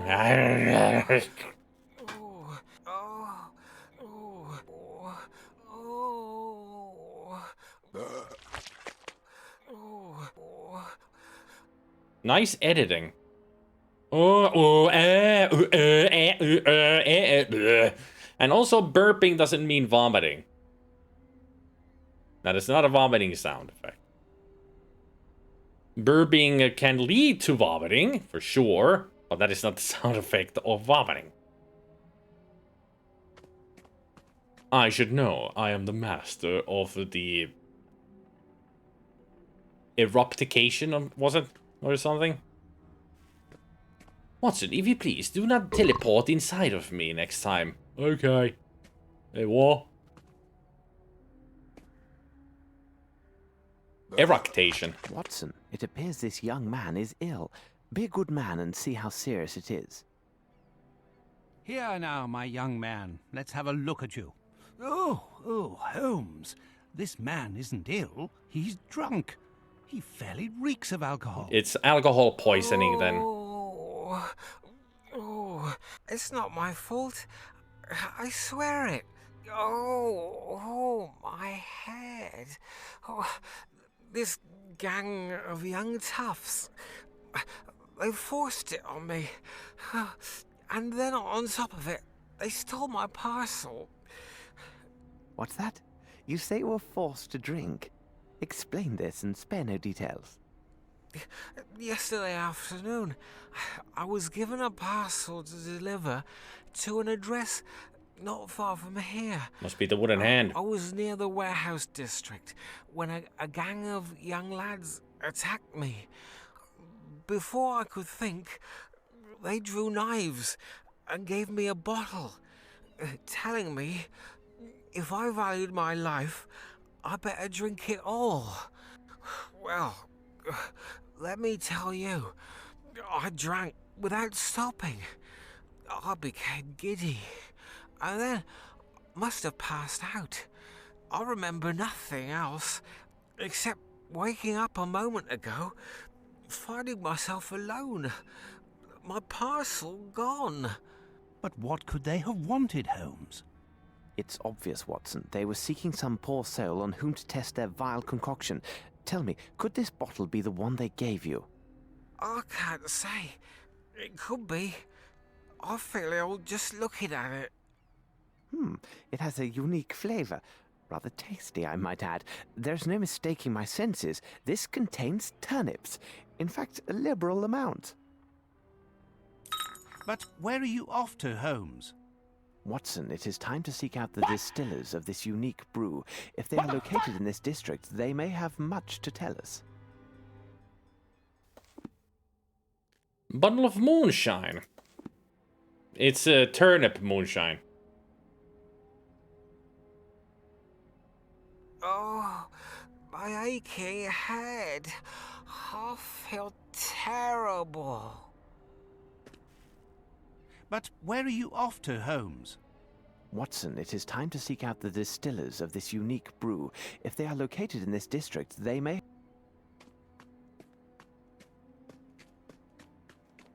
Bomb bomb.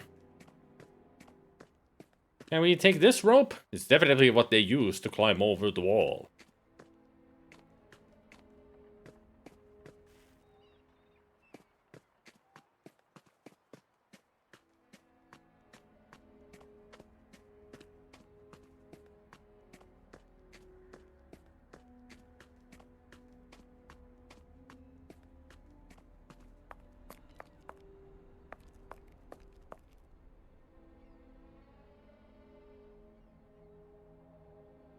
Squeetbillies? Is this a YouTuber or...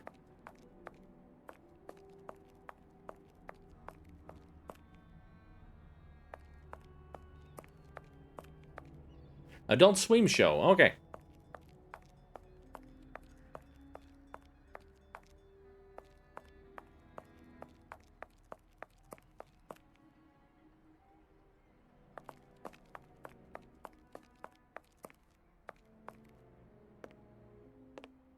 I got this feeling we're going the right way right now.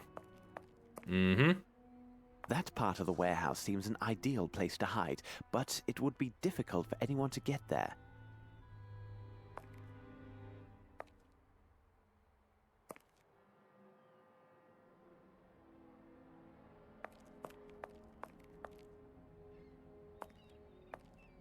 I think I've hit the jackpot on these moonshiners.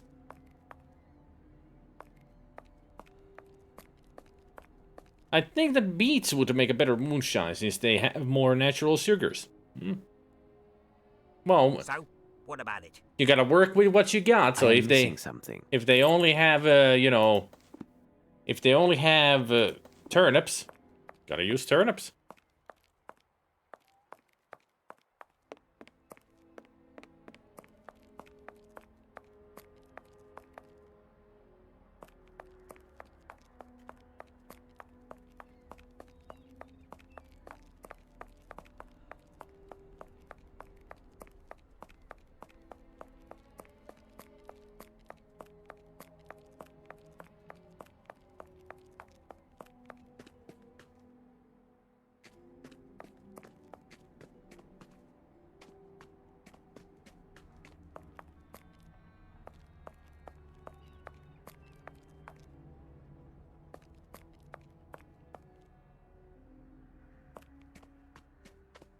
Fascinating area, ain't it? You can only wonder what we're gonna find in the next corner or behind some doors.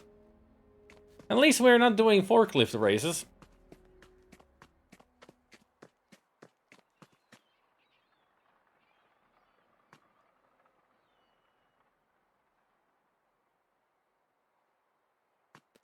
What is Squidbillies exactly? What kind of a show is it?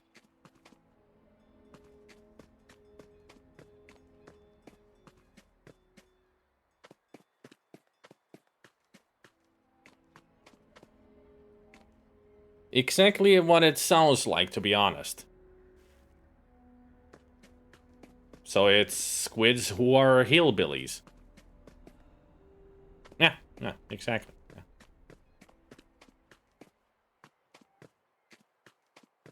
The only show that I've watched on Adult Swim really is Rick and Morty. I don't think I've watched any other show on Adult Swim. After all, I'm European. Kind of hard to watch Adult Swim. It's an American thing. American network.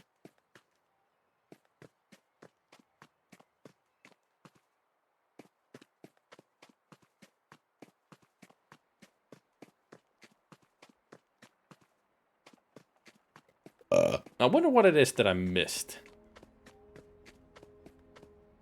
Couldn't get inside. At a warehouse.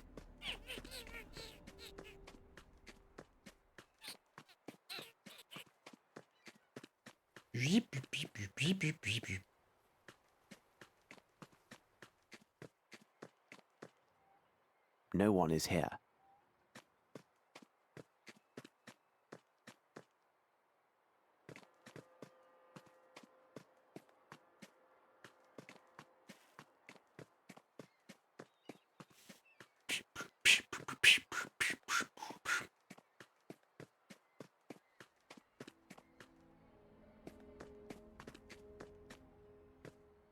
Oh, That's all we get out of him.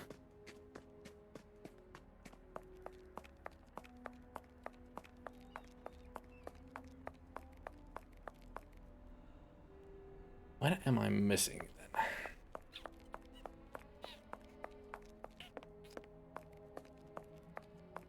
Some kind of a code, or maybe I need to show him the bottle. so I assume this is your special recipe? that depends on who's asking. If it's the law, then I have nothing to do with this. If you're a customer, 2 shillings gets you a taste. A fair price indeed. Unfortunately, this vintage is a bit full-bodied for my taste, but I would be very happy to recover a parcel that went missing near this very spot.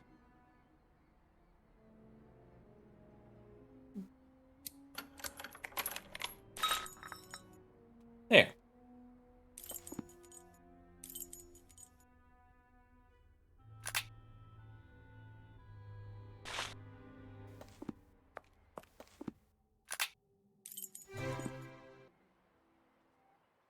We had music. Dun-dun.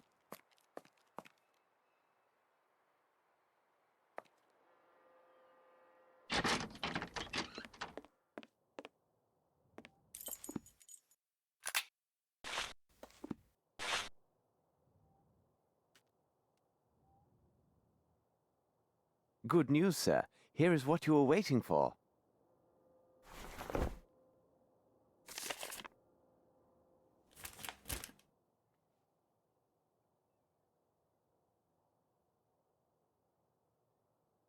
There, now you can scratch your ass as much as you want. Thank you, sir. I could kiss you. Here now, you can't just leave this laying about like that. Lord love you, the scrapers ordered here as well. Come now, let's celebrate with a drink. I'll take the hook. This should prove useful. Now where's the ramrod? Yes, we need to create a gaff. So we can knock out a floating skull into the waters.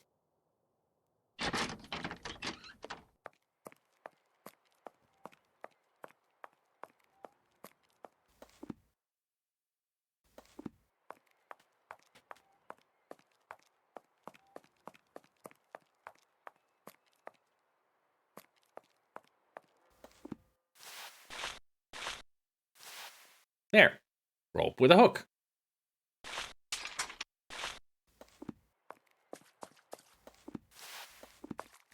Now, where do we use this? I have no idea. All I know is I have it, I can use it. For what? Who knows?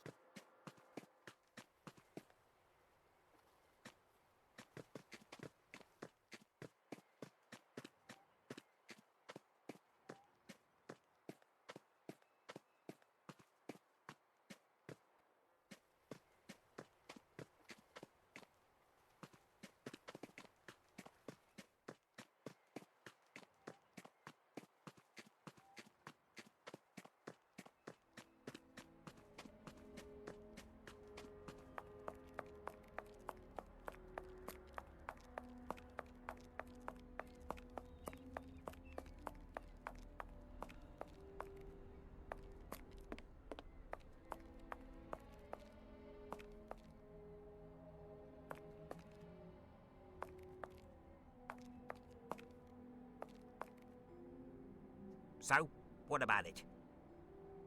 I am missing something. Well, we're not really missing anything anymore. Maybe I should tell the courier that we have delivered the parcel.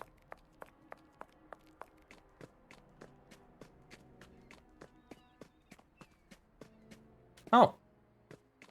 Maybe I won't be telling him that I've delivered the parcel. He's gone. Oh, the only thing I can think of that I'm missing something is the pelican. Let's try it.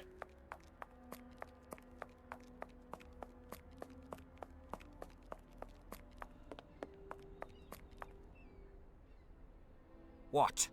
One other thing. Have you seen this before? Yes, I saw it. One of the dock workers, an odd sort, gave it to a gang member, Brannock. He wanted Brannock to join their gang or I don't know what. Must have been nigh on 2 weeks ago. 2 days later, he went missing and not a word since. Huh. This man who gave your friend the pendant, can you describe him? Not very tall, strong, wearing a red cap, and he with a hare lip. You could likely find him near Warehouse 12. He told Brannock he worked there. Thank you. By the way, my friend the postman feels badly used. You should change the recipe. Oh, I was sure of that. Turnips weren't near rotted enough. Maybe they need a longer soaking in the gutter water. Now, off with a pair of you. You need to rot the turnips? To make the frickin'... That's disgusting. You don't... I mean, fermented it for sure. Yeah, fermented for sure, but rotting? You're doing it wrong, dude. Fermented is how you want them, not rotten. I mean, fermentation as such will release the natural sugars out of them so you can make the moonshine, but when there's rotten, that means that the whole thing is rotten. Even the moonshine is rotten. No wonder he got so sick. He drank rotten fucking turnips. Ugh. Yeah. Ugh. Maybe I should add the disgusting from the Scottish mother into the sound effects. So we can say ew, we can say weird, gross, ew, and also disgusting.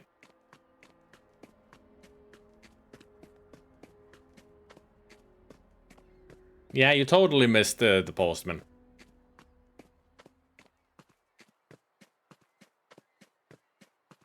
How he stumbled upon the scene and made a burp that was also a vomit, apparently. That was the sound effect. 7. 8. No, 9. So this must be 10. Oh, that's 11. This is 12. What a pity. The window is closed and the front door is barred. We must gain entry. But how? What about that? But why in blazes are we breaking in? Holmes! Why are we breaking in? You haven't listened to anything, have you? You're just in your own little world.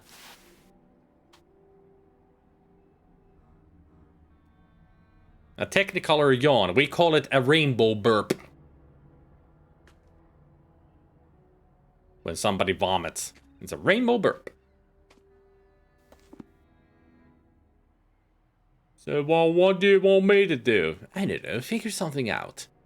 And stop making me blink out of existence, will you? It's very disturbing. Give you a boost or something?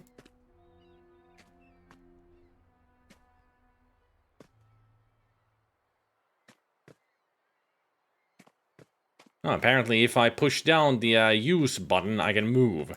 I don't need the WASD. I can just press down the mouse button to move. Who designed this? This is the worst decision to make. Hold down the button to move. It's like, why?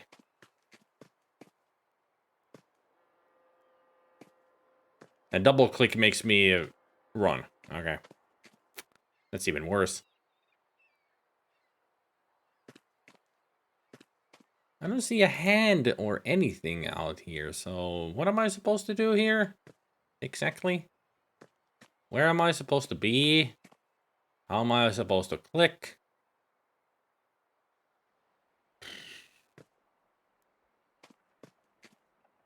No, I can't do that. And right now, you can't do anything because I don't know what I'm supposed to do here.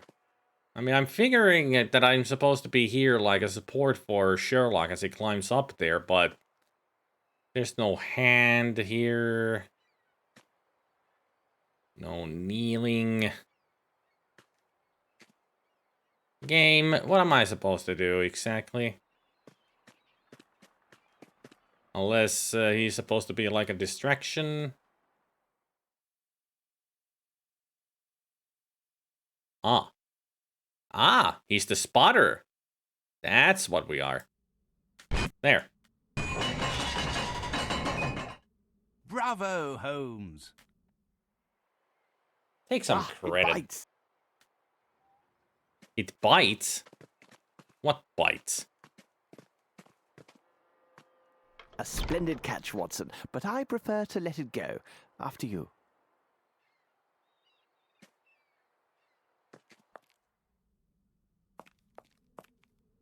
A cribber. Or rather, a pry bar. This should prove useful. The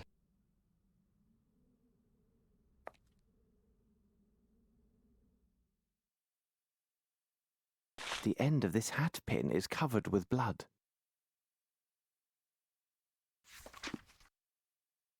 Amos Colby, United States, April 20th, 1852, Boston, Massachusetts. Entered the country August 22nd, 1894. Quite recent. Only last month. 2 weeks ago.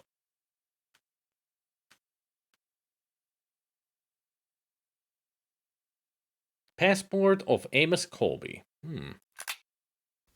Look, Watson, a page torn from an American passport. One Amos Colby, 36 years old, from Boston, Massachusetts. He arrived here just 3 weeks ago. What business did he have here? This drawing on the back of this page, it resembles some vision of a demon, and... Good God, Holmes! It was drawn with blood. It would seem likely that whoever cut themselves with this pin is also the artist of this demoniac image. Here now, this is hardly reassuring.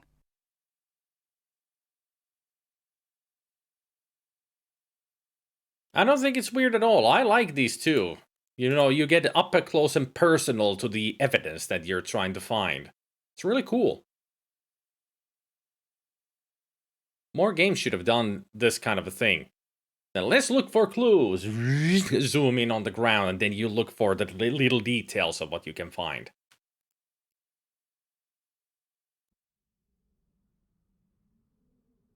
I need something. Need a hug? Sails, and according to this tab, the cases measure 2 meter by 1 meter by 1 meter. Big enough for a coffin. Freeing! Oh, there it is. I'll catch you.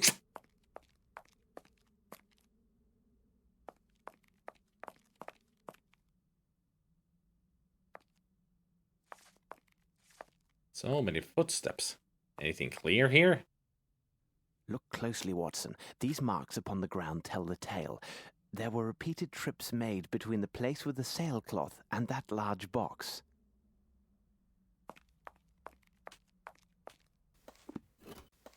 Someone has emptied these cases of sailcloth to hold something very different, but still suited to their particular form.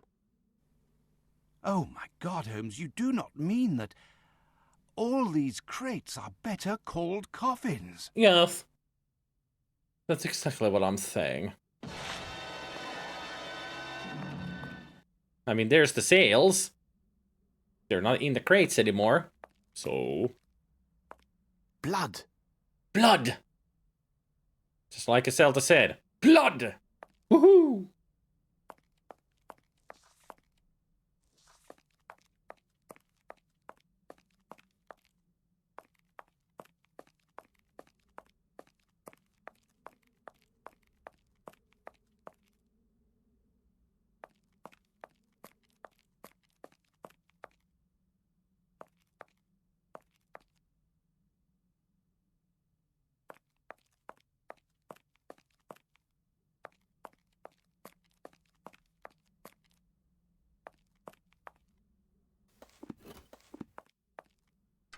We can't do this in such a way. How could we lift up this weight? Let us pause to consider the facts, Watson. No mystery can resist an agile mind.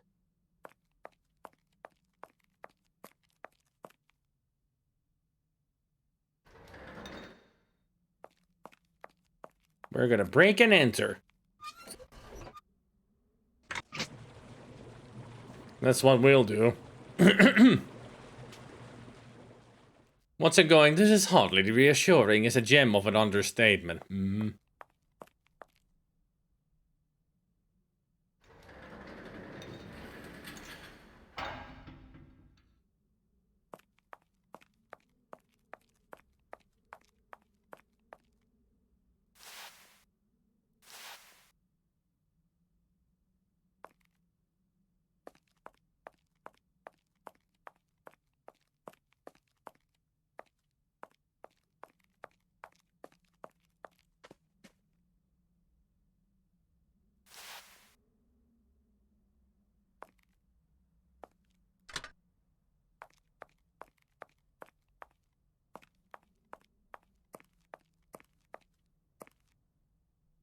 I cannot do this.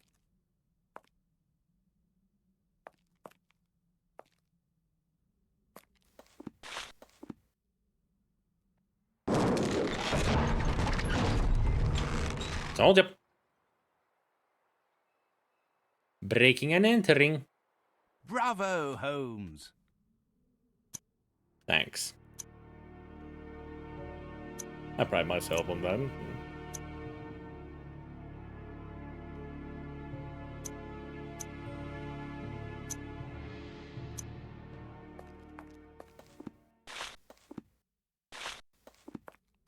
Watson, we must inspect this place carefully and leave no stone unturned. We have little time. This is quirky and clunky, has both bad dialogue and voice acting at times, and the plot is somewhat silly, but that's the things I love about it. It's like a B-movie in game form. I think that's why we enjoyed this game back in the day as well, because it really feels like we're playing a Sherlock Holmes B-movie.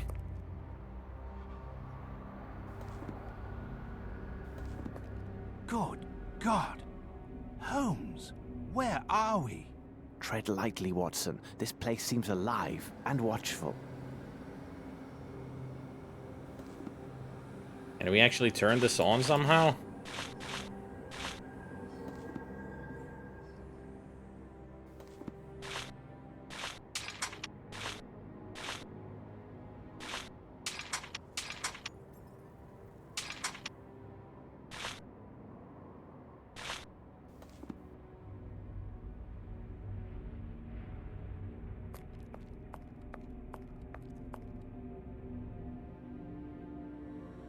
Do you have a match, old chap?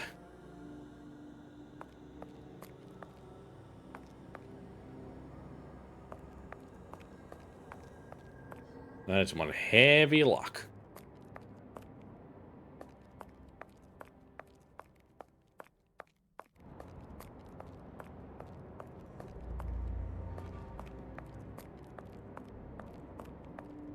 It's just pure entertainment, don't really have to get anything deep from it. Exactly.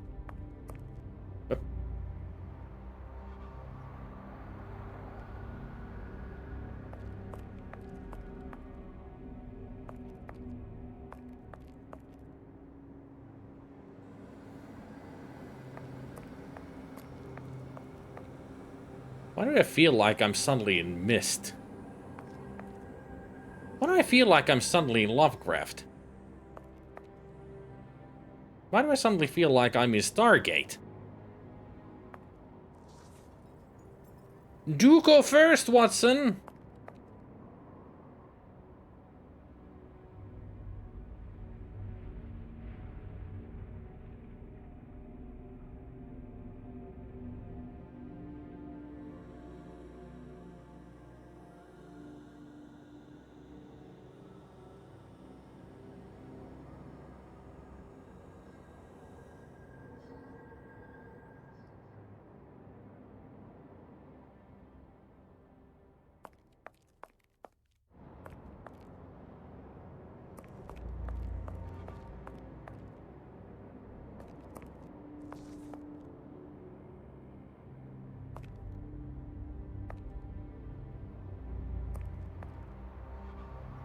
Out of my way, numbskull.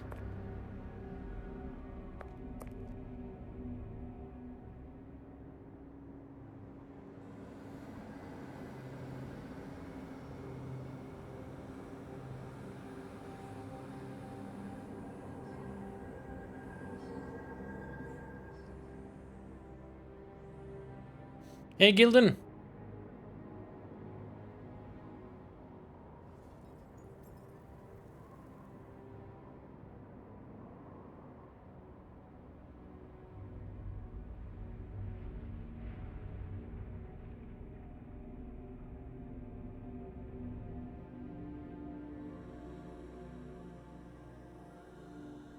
Should I be writing all this down?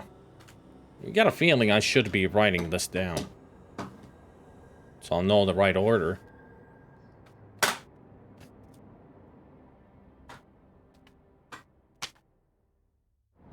Pizza and coffee. Best breakfast, I guess. Coffee, not my thing, but pizza for breakfast? Hell yeah. So, we have 6 buttons, 3 on each side.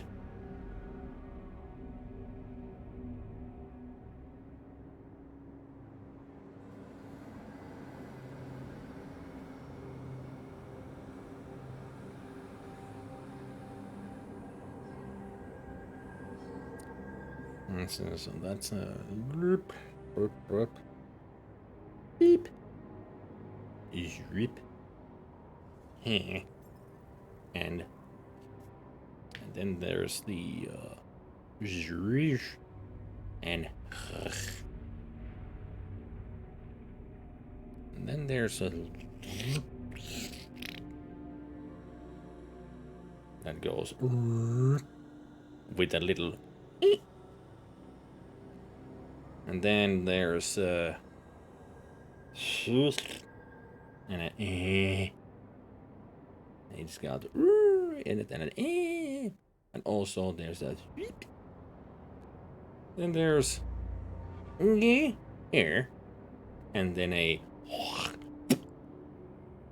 and that also has a then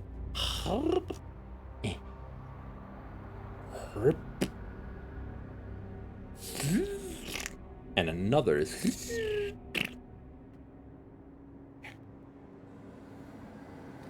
Welcome back, Nathan.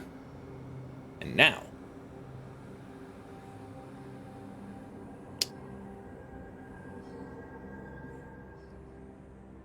Well, let's see. Let's make the 1, 2, 3, 4, 5, and 6. On the right side.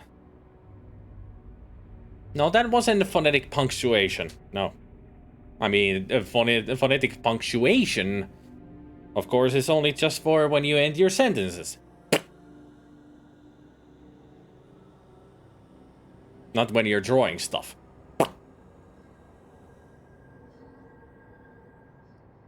Otherwise, it would be silly.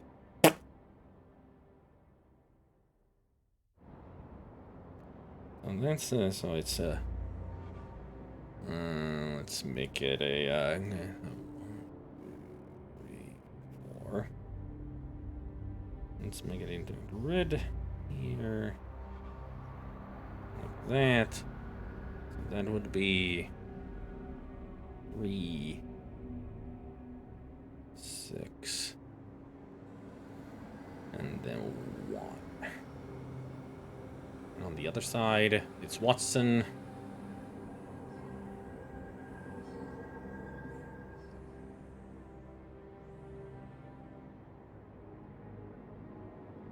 And on this side, it's it's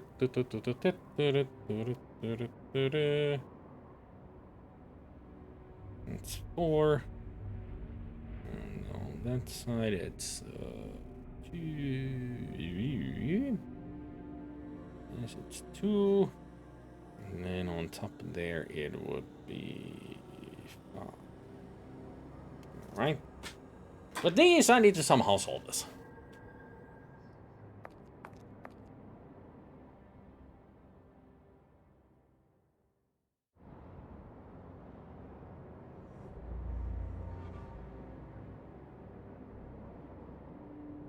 What if it's like there's something missing from them, or I need to connect some stuff between them somehow?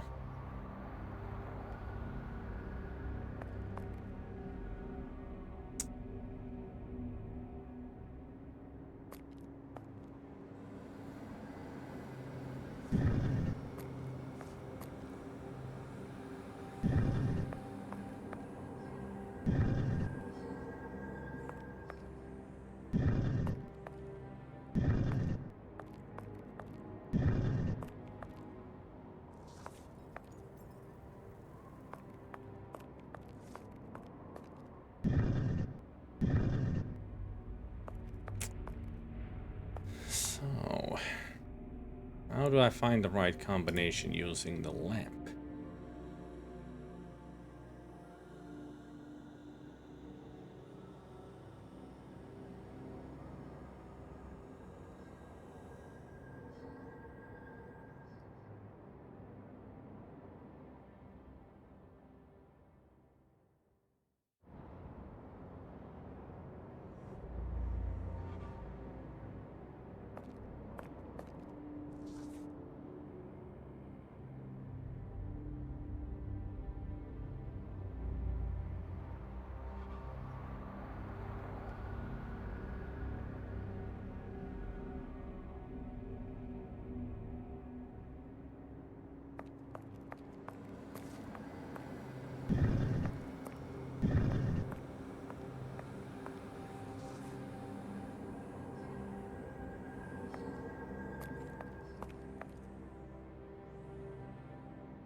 Yeah, that's what I'm thinking. That's what I was thinking. There is no right order, just have to push down the right runes.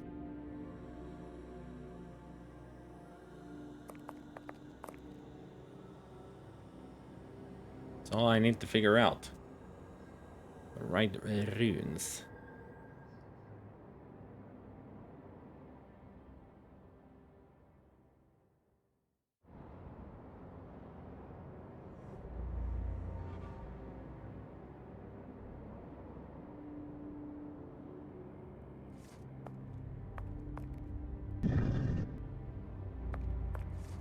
No?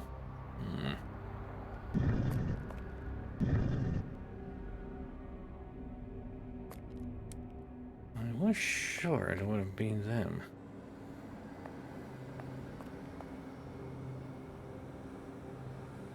I also like it that there's definitely no repetition with the texture of the wall. No repetition at all. Like, there's no obvious spot that tells you there is no repetition here at all. I mean, definitely that the red spot there on the wall is not repeating itself at all. Seamless. Mission accomplished. Congratulations. Digi Inferno has arrived. Digi Inferno. Is it Digi Inferno or Dig Inferno? I mean, I think you explained it already that it's Digi and Inferno put together. So it should be pronounced Digi Inferno.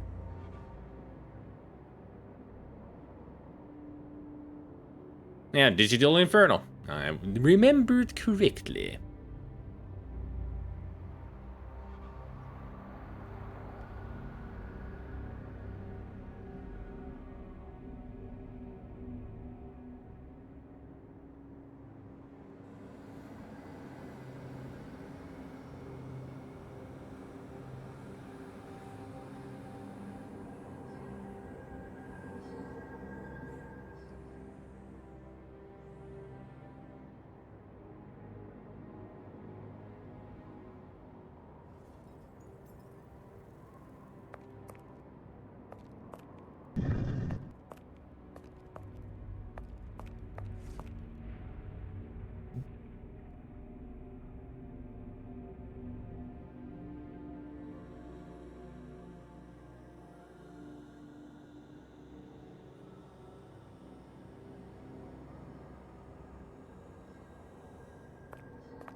No?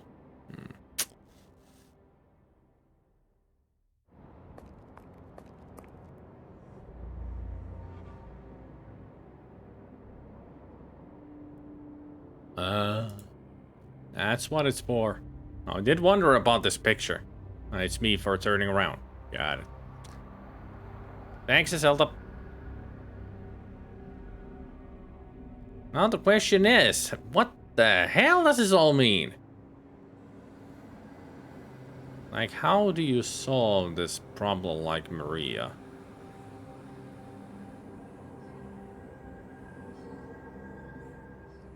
Like, what fits where and how is I use this? How do I use this to my knowledge? Like, how is this with these? Do I have something that will give me a hint? Do I have something in my inventory that will tell me about it? Have I missed something on the ground? I mean, I got the feeling that I missed something that would tell me how to...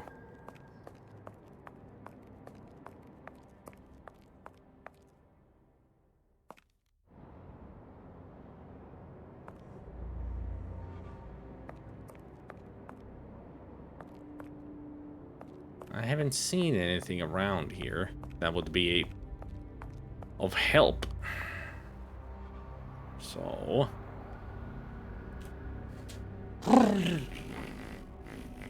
How does the curve picture in the storm lantern help me?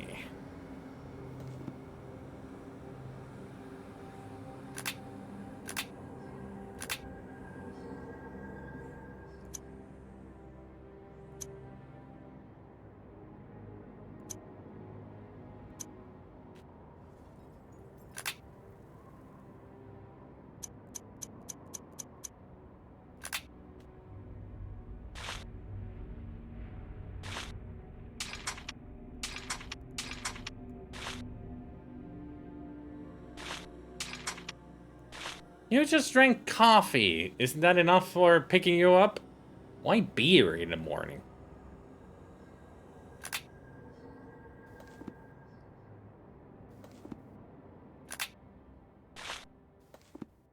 Ever thought that it takes a little while for the coffee to start working?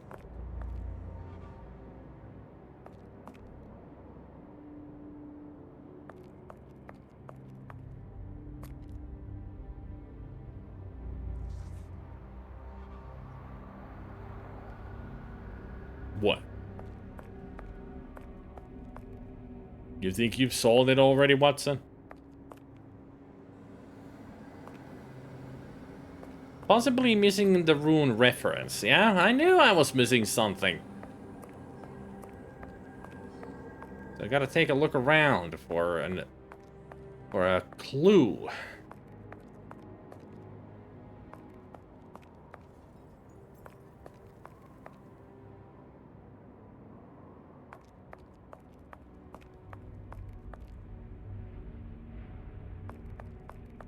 All right, to the bar.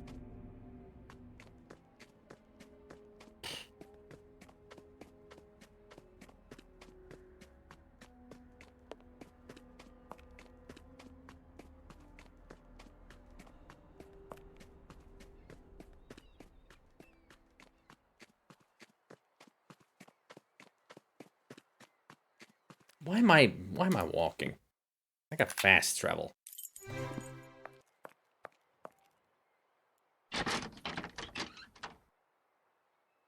Did you recreate your house in 3D construction kit? Nah.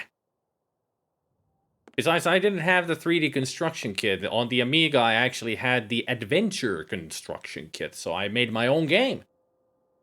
That lasted for 1 minute.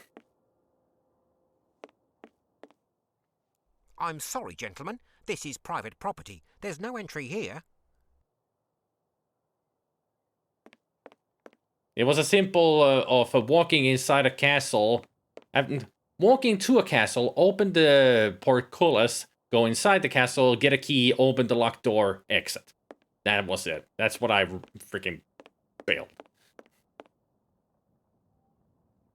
I was never interested in programming anyway, so that was the best I could do. Hello to you again, sir.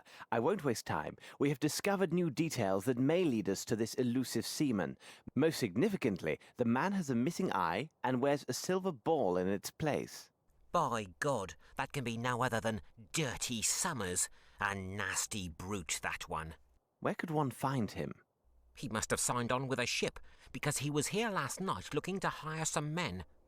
How did he behave while he was here? He gave me extra to secure the private table behind that curtain.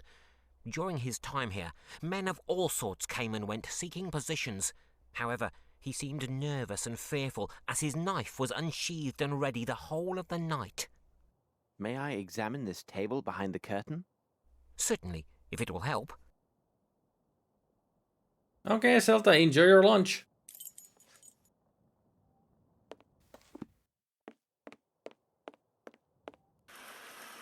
So now we can go back here. Ah, there are the runes. Also, J. Simon. An anchor.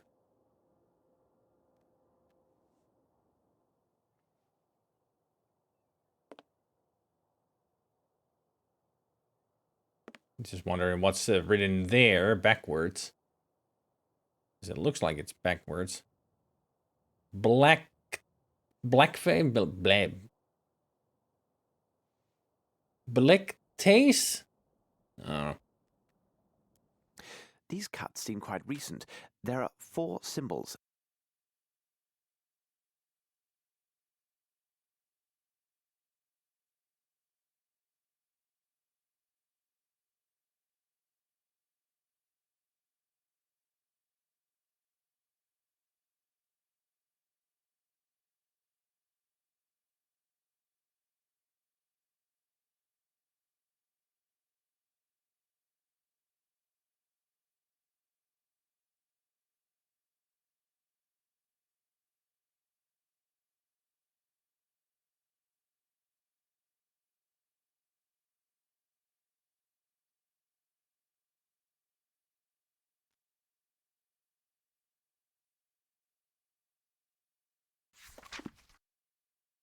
Oh.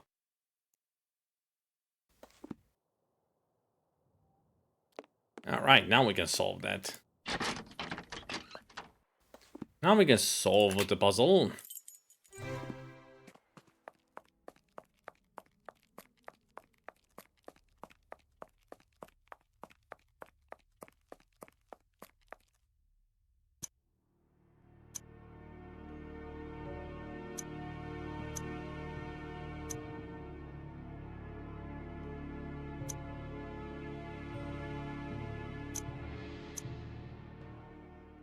Hey, Yoshiko. Okay, let me see. I should be able to figure them out just from these scribbles. That's 2.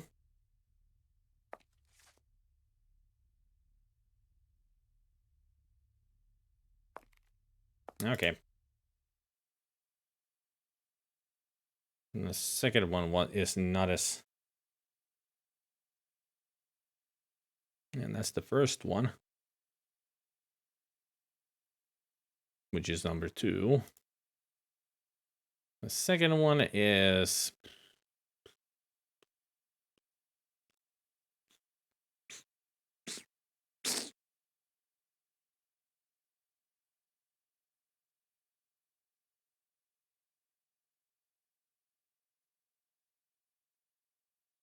And this is the last one. So that's 2. And then would be 1.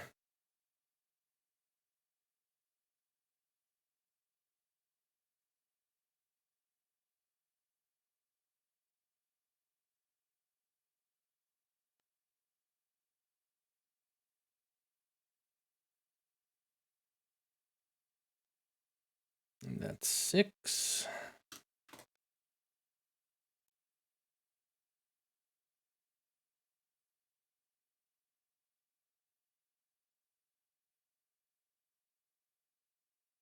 And that would be 4. for sure.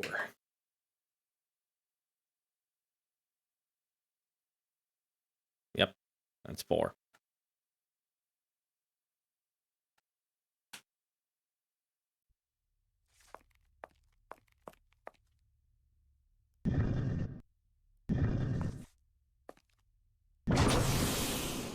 Open sesame.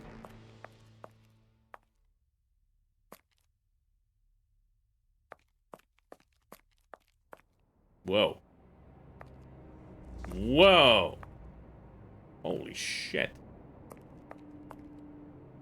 Didn't expect that.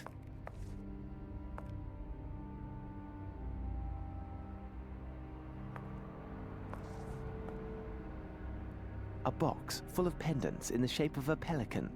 These are brothers to the one found at the Nepalese house. Quite useless. These trinkets are nothing but charming decoys.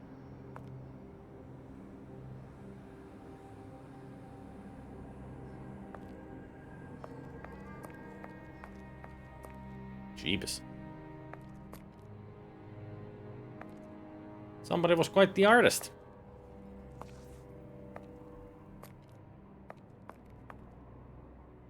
This should prove useful. I mean, who wouldn't a piece of coal? Lovely beds. Great mattresses.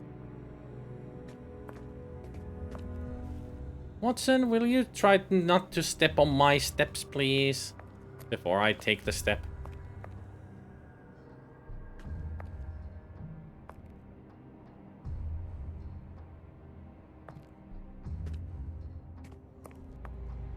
Yeesh.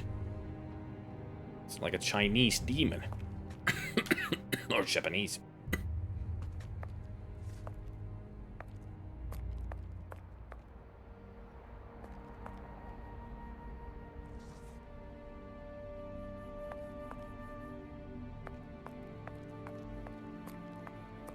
Well, place looks like a freaking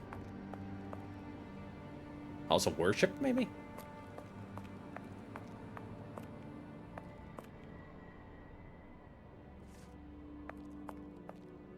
Vishnu? That can't be Vishnu.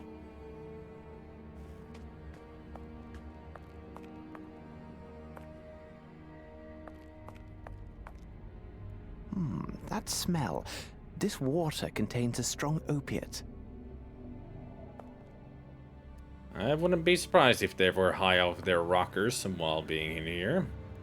Metal boxes, and here is one that still bears a label. It is in the shape of a flower, which appears to be Edelweiss, and it is black. How remarkable. They are not common. Yeah, Edelweiss I is must white. take the contents of this box to Baker Street for a more thorough analysis. Opiate, beyond all doubt. You are right. This is definitely an opiate. Holmes, could these villains be opium smugglers? I highly doubt it. But it might be a side business. Opiate, beyond all doubt. You are right. This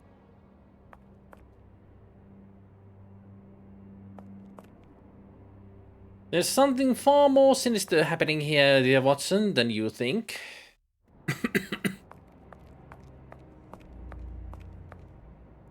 The left sleeve of this costume bears slight traces of blood, and here, the pocket is pierced. Aha, there appear to be papers inside. Northwood Agency, any manner of discreet investigations. For you, we shall search the world. Pennsylvania Lane, Boston, Massachusetts. So I get the feeling Amos Colby was a private investigator.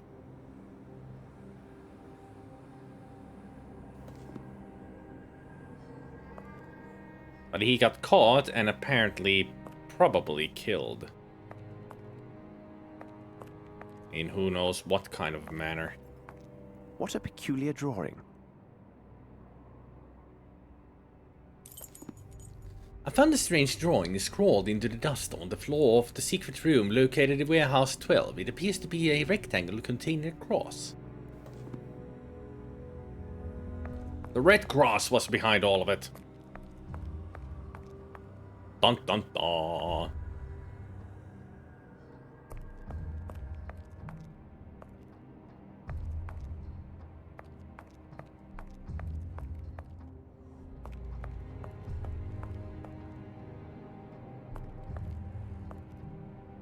Lots of, you know, footprints and such, but nothing that we can explore.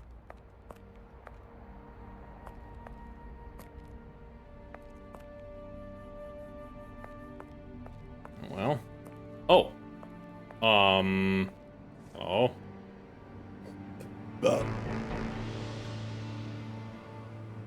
Well, there's a familiar face. I thought my Lovecraftian What a horror! joke was a joke.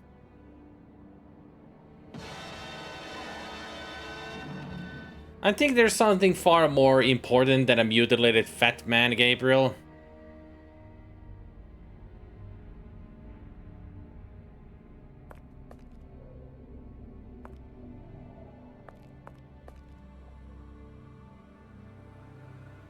So they took one of his legs, opened one of his kneecaps. Jeez, they really opened him up. Well, time to investigate. They took his fingerprint. This man's right index finger is coated with dust.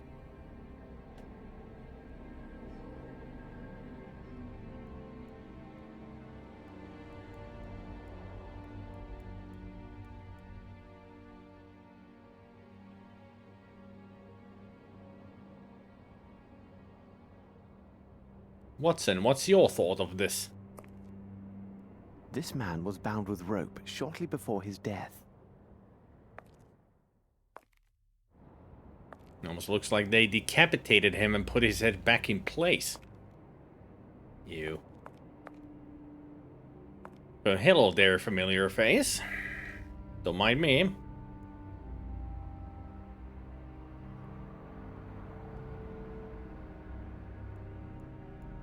This man has a small wound on his left thumb. He must have drawn that strange figure in blood on the torn passport page.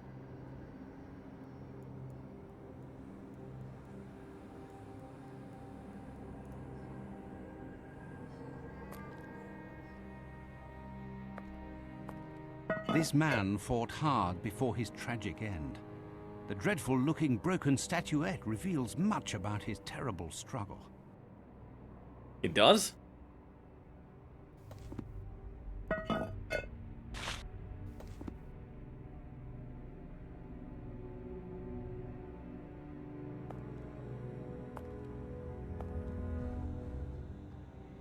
At least they were decent enough to leave a cloth around his crotch.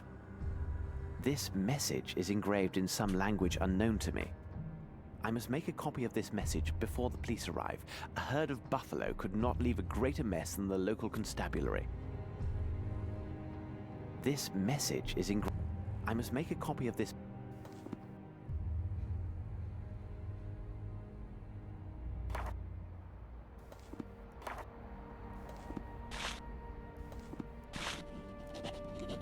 Oldest trick in the book.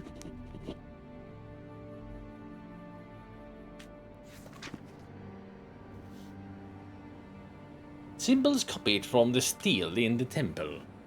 Excellent. A perfect copy of those symbols. Bravo, Holmes! This Hurrah! unfortunate man must have interrupted the kidnappers while they were transferring their victims. What are you speaking about? All of the kidnapped people were kept here, and from the look of things, for some days. There must have been a good number of them, so they were drugged to keep them docile. Then, with the vile assistance of riffraff hired by Dirty Summers, they loaded these people into the missing cases from the warehouse. Last night, these poor unfortunates were loaded onto a waiting ship, their destination as yet unknown. Oh my God! Holmes! Look!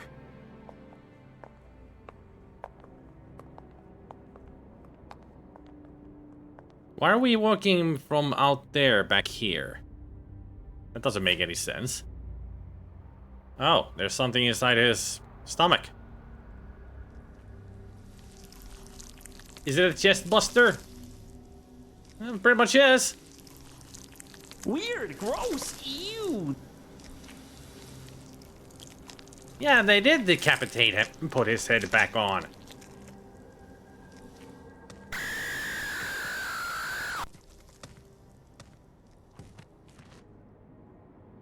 Let's leave this place, Watson. We can do nothing here. In the light of my discoveries, I have come to the following conclusions. The kidnapped people were held here for several days. There was a significant number of them. Therefore, the opiate mixture, opium and morphine, was applied, which rendered them docile and easy to control. These same people were then placed in an empty sail containers by Dirty Summers' men and loaded onto a ship. According to the statements of the barman from the harbour pub, this living cargo was stowed away at night and as recent as yesterday, September 5th. The destination of these poor souls? Unknown. See that this is delivered to Mr. Holmes at the Diogenes Club as quickly as possible. Do not leave without his reply, though such insistence will undoubtedly cause Mycroft some distress. What the devil are you doing, Holmes? I am sending a letter to my dear brother and including a reference to the strange markings I found on the temple stones. Perhaps he can make something of them. Watson, I must know what was in the metal boxes that we found in this strange temple. Then what are you telling it to me for, Holmes? It was just an inspiration.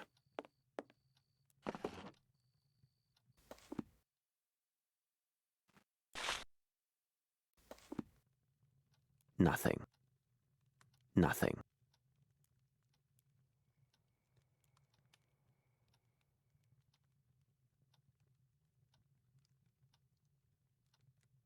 Nothing.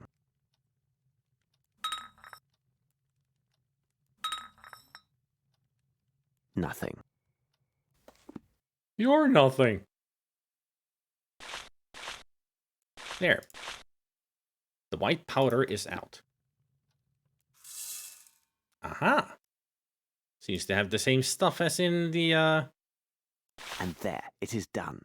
This is a very fine powder.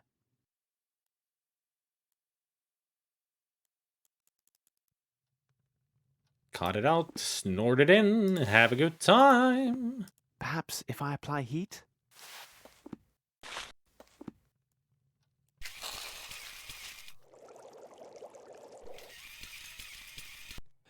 That smell, undoubtedly a derivative of opium and morphine. This is the same compound on the ball found at Stenick's place. Mm-hmm. That's how they kidnapped our Maori friend. How goes it, Holmes? What is the result of your analysis? Without question, this is clearly a derivative of opiate. Something still troubles me, though. The facts indicate this substance must have been used in large quantities. But no English druggist could provide such an amount. Far too risky. And I do not believe British customs would allow such a large quantity to pass through unremarked. Or well, unnoticed. I am convinced of quite the opposite, Holmes. How can that be, Watson? Explain your reasoning. Please remember that as a doctor, I am accustomed to the use of various compounds, including powerful derivatives such as distilled opiates. Those imported from the continent enjoy a special status with British customs, who do not bother the shipments and take little note of the quantities inside. Such shipments are easily identified by their labels. They always bear the identifying mark of the particular medical academy within that country which has an agreement with our own governing academy. Though I can't determine the precise country of origin, I would swear the label scrap left on this crate is one such as this. Doctor, I will never get to the end of your possibilities. You have solved this little riddle for us. Quickly, and waste no time, we must get ourselves to the custom inspector's office at the harbour. What, now? Can't it wait for our tea? Oh, coming, Holmes. Didn't I tell you already to jump into the River Thames, you idiot?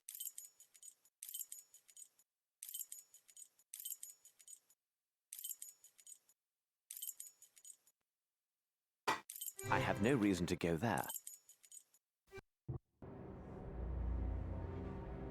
The Cursed Mermaid. Ah! Jesus.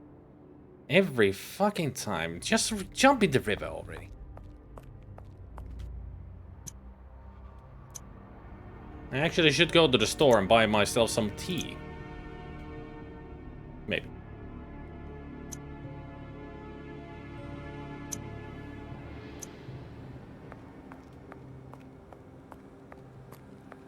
I'm not that much of a tea drinker, but there is this... But there is a instant tea that I really do like. It's been a long while since I've actually bought some of that.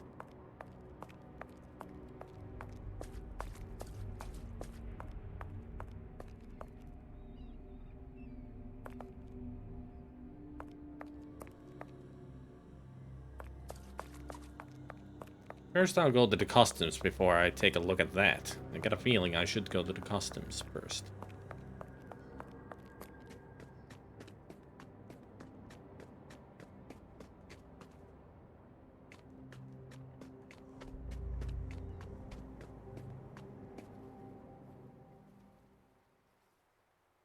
Nothing here. Then let us follow those footprints.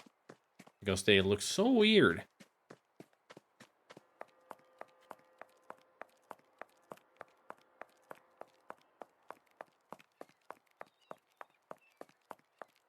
You would think with that quick step that he's doing, he would be running a lot faster.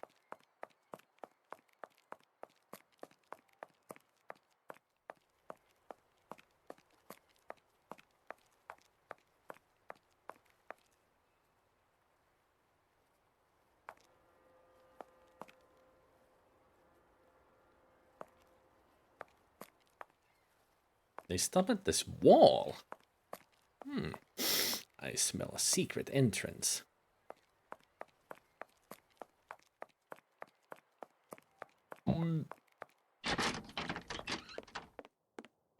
It's us again!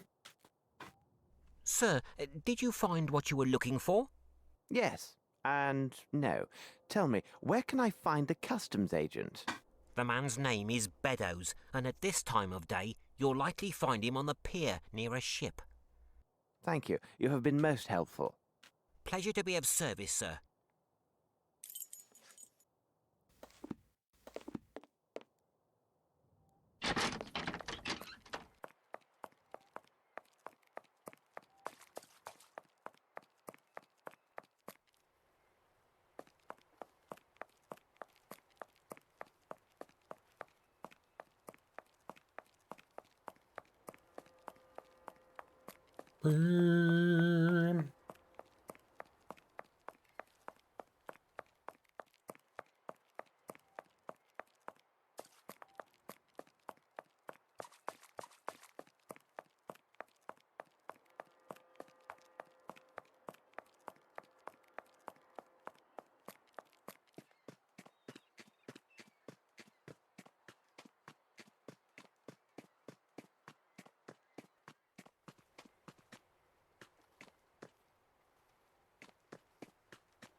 Any people around here?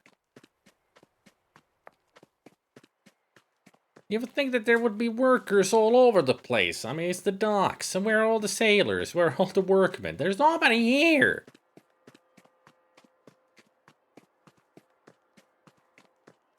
No, I have nothing to say to him.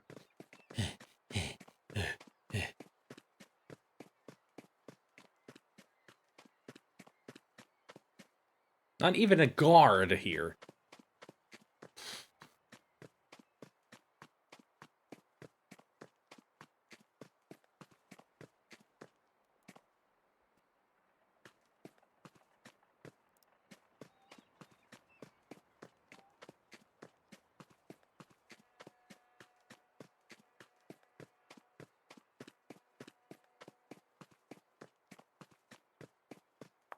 I mean, I know he said at the pier. I'm still curious to see if there's anybody else around here other than the police.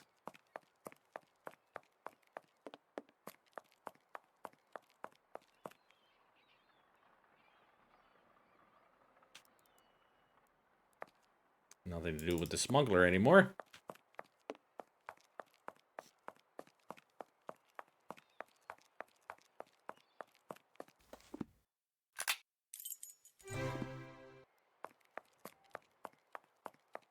Come along, Watson. Let's try to find a human being.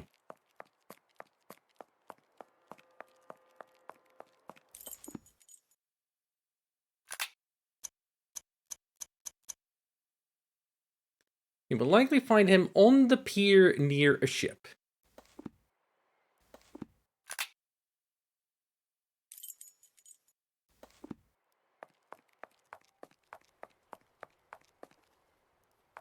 So which one's the pier, then?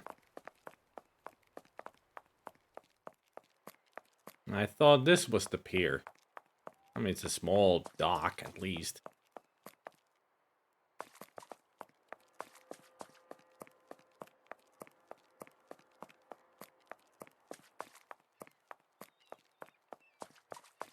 All these weird language terms. I mean, English is a language, but who knows about these freaking language terms? I don't. Hello? Anybody up here? Nothing.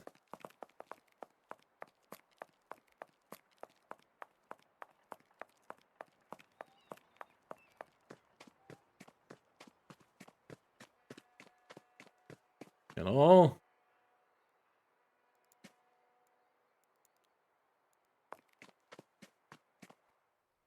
I mean, you would have thought that this is the customs and he'd be What here. do you make of this, Holmes? I make out of it 6 out of 10.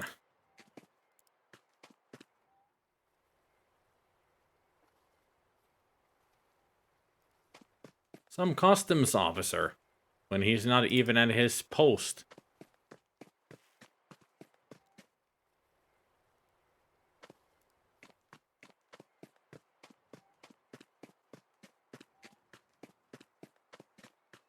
Anybody seen a man around here?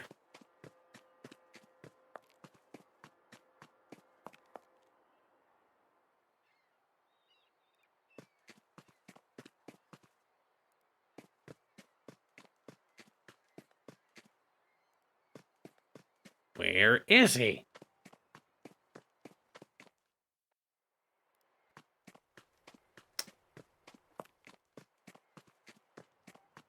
There's nobody here. Anywhere. There's nobody.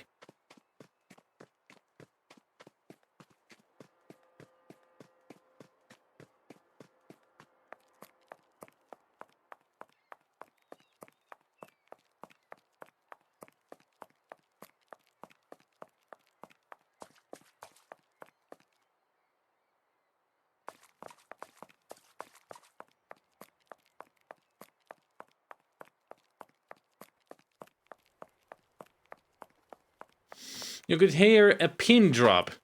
You could hear a mouse fart.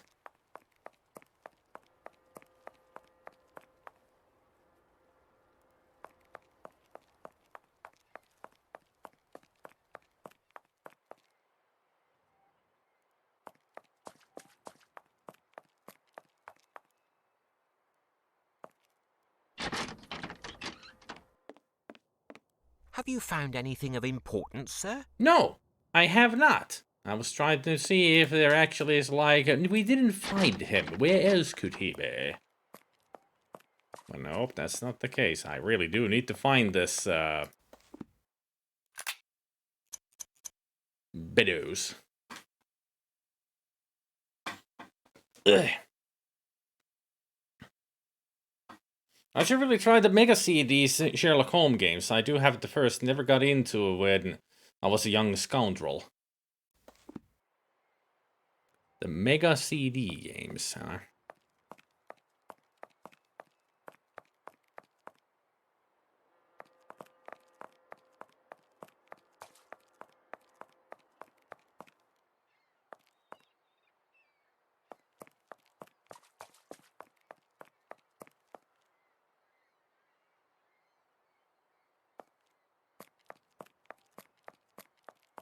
Maybe it's a building I need to get into, or...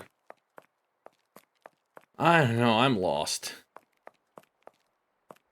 Lost and not found. I have no idea where I could find this Beddoes.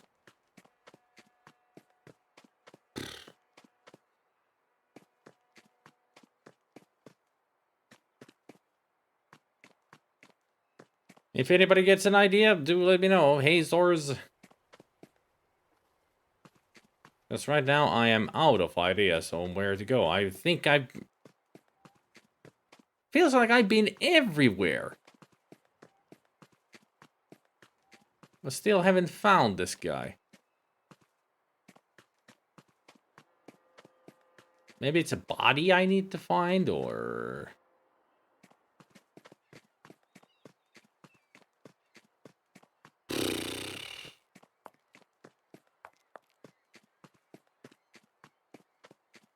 I haven't got a clue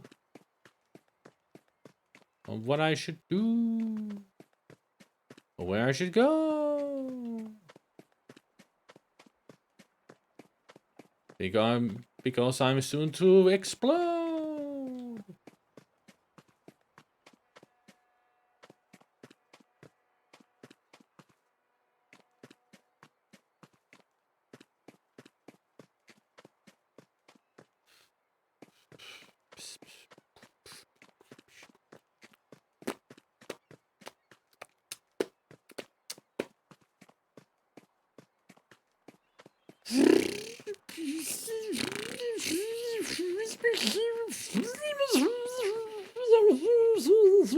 I'm gonna have a nervous breakdown.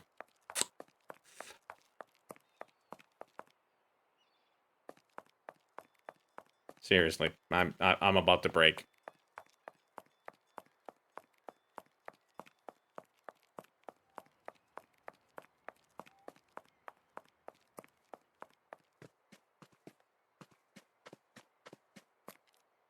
Beddoes, are you in there? 7 days. Oh, shit. No, I have nothing to say to him. Have you seen a fellow named Beddoes, by any chance? Oh, fuck you too.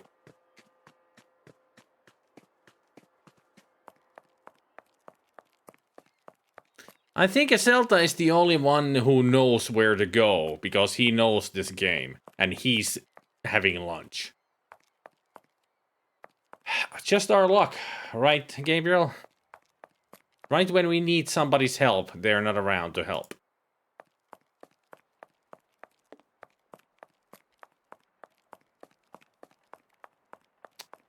I've been everywhere in this area, and there's no Beddoes. The fuck?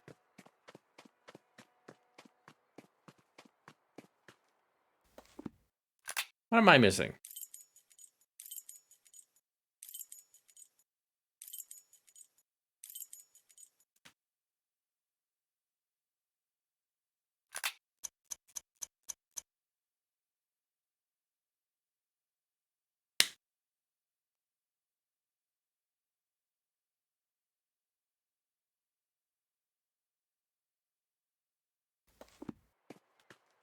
This is the pier.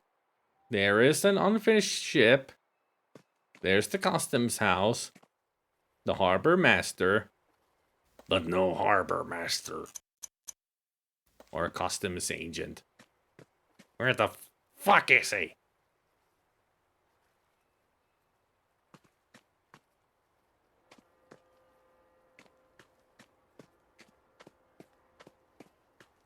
Where is he?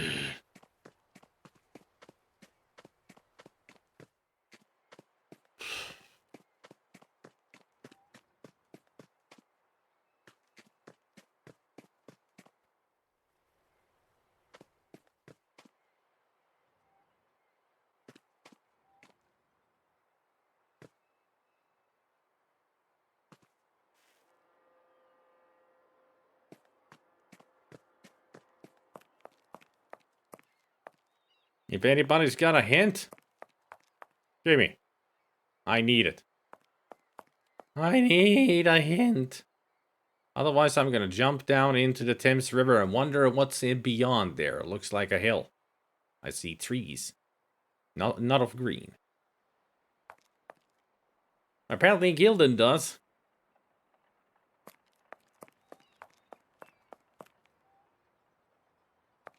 Warehouse 16, huh?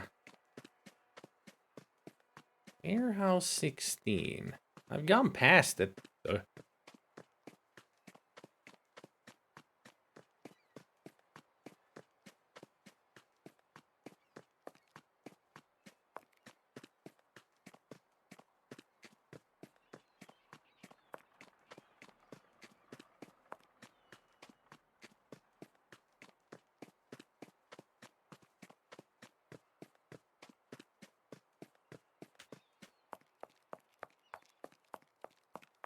It's like looking for a needle in a haystack and the needle is invisible.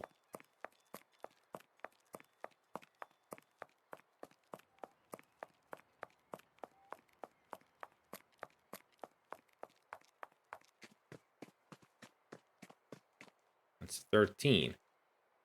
And that's 12.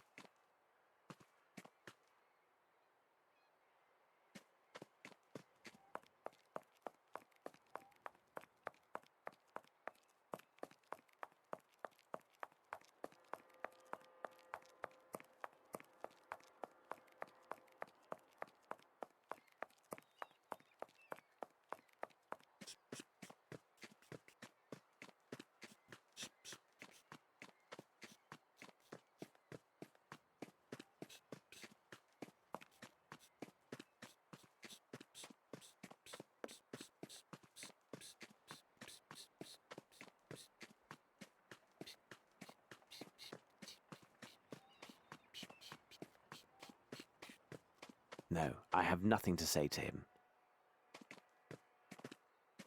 Motherfucker, I can't even find number 16 anymore!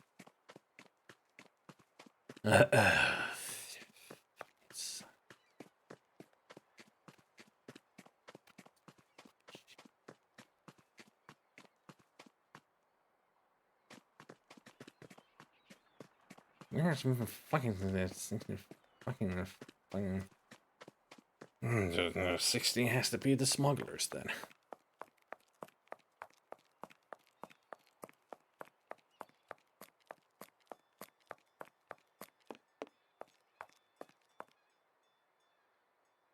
No, it's not. It's gotta be around here.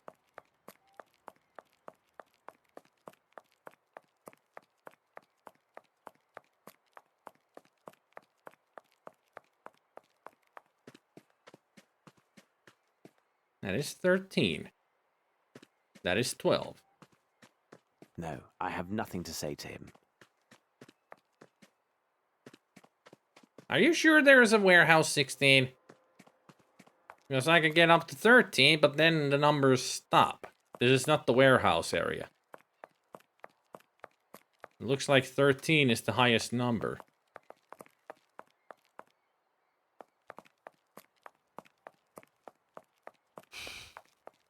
Unless the warehouse actually is next to the pub.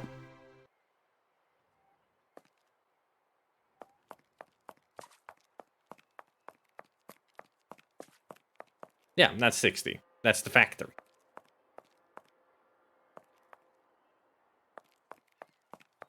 I tried to follow these freaking footprints. I know where it goes.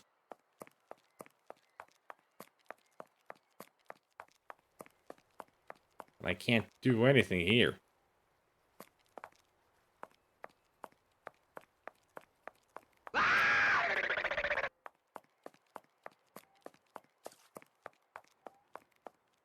I can't do anything here.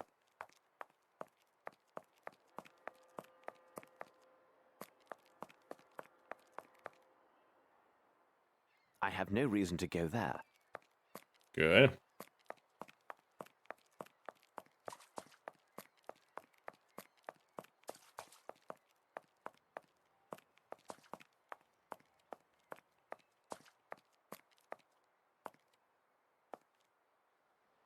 I mean, Sherlock won't even look at the footprints.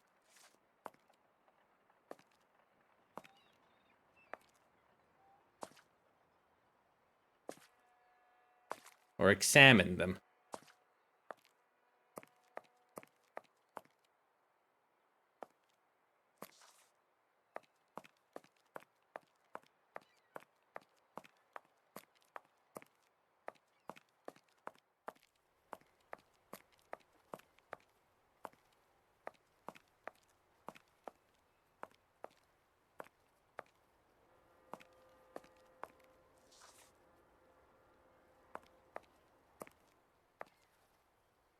See? Nothing.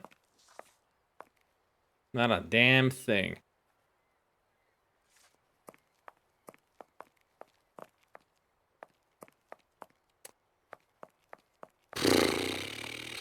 We must be missing something.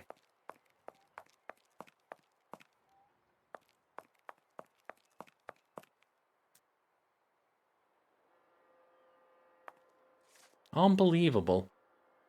Exactly, Watson. Unbelievable. I've been everywhere, done everything that I could, and nothing is opening up.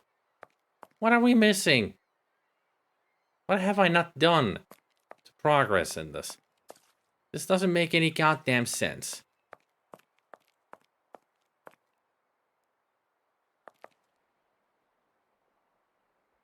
What do you make of this, Holmes?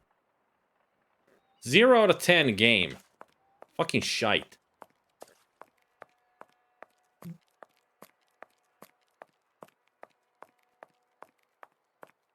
That's it. We're jumping into the Thames River.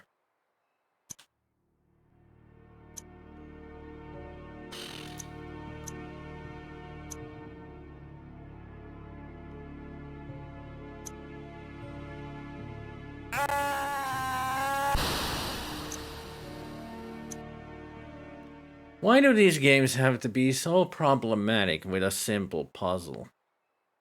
Of finding a guy.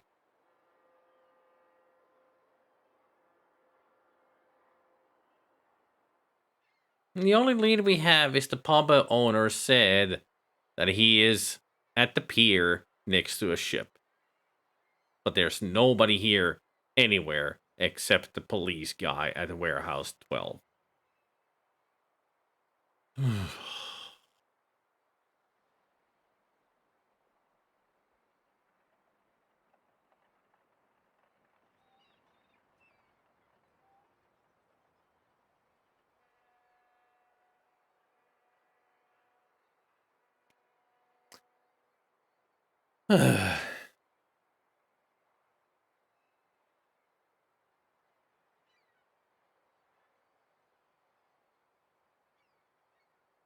You'd think it would be just as easy as finding somebody who is at the pier close to a ship. But there's nothing there. Nobody. Huh. It's almost like the game forgot to load an asset. Like the guy that I'm supposed to talk to.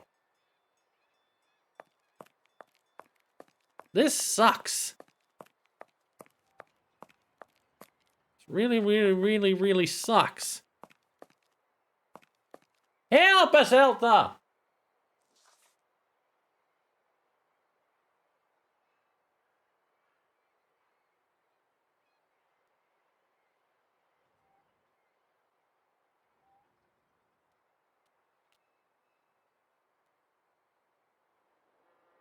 All the help in the world. That's what I need. I'm looking for the custom agent Beddoes, and he's nowhere to be found. I talked to the pub owner already about it, and he gave me the lead that he is at the pier next to a ship. I haven't found anybody.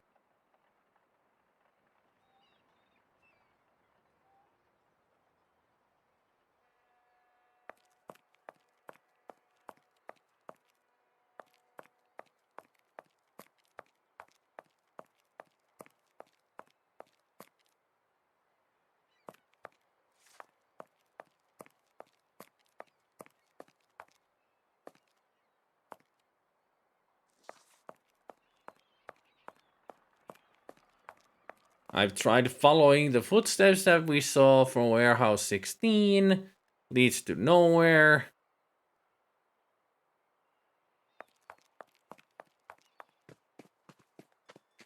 Is it the book that I've already read?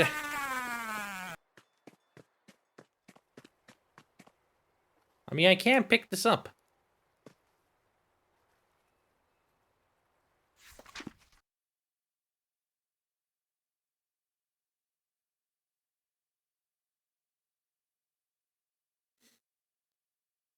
The child came and said that Sandra was giving birth and that she claims me to be the father. The boat is clear. You will easily find the registers not far away. Let us hope that these registers contain what we need. They must be here, somewhere. I wonder where it is. Aha, these must be the registers. This one concerns special imports. Nothing definite or comprehensible here. All that they mention is that these goods were stored in warehouse 16. I see nothing further of interest here. Best to leave these ledgers as we found them. Somebody really didn't know how to write. Registers 1894, September 7, step traces at the warehouse 6 when it's 16. And September. They really need to fire the person who wrote that. Because they never proofread it. They never proofread what they wrote. Awful job.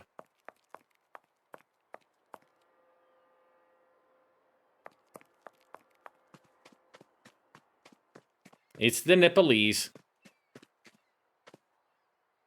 But they're gone. They're not here anymore. As you can see.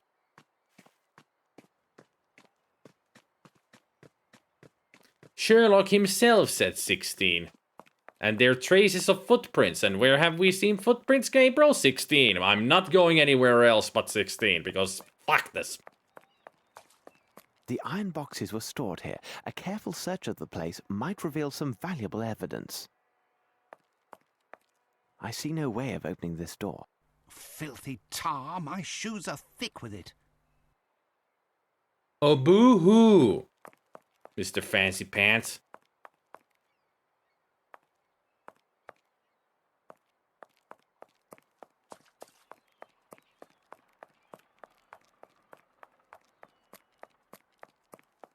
I have no reason to go there. I thought that would be back door to the factory. This doesn't open. Maybe if now I follow the footprints.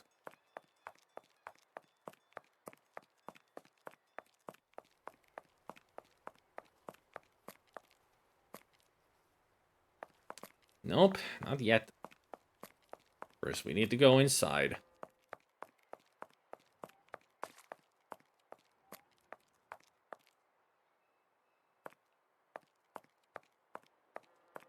I see no way of opening this door.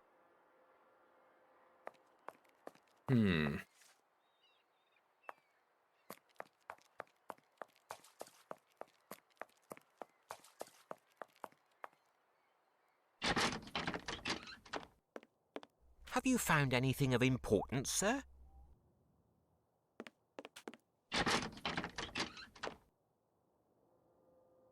I get the feeling I'm gonna need to borrow his letter at some point.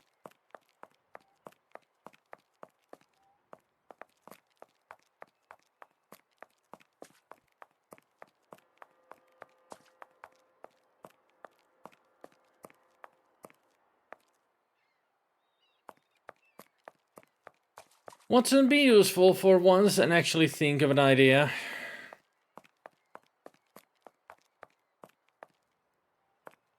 There's a good old chap.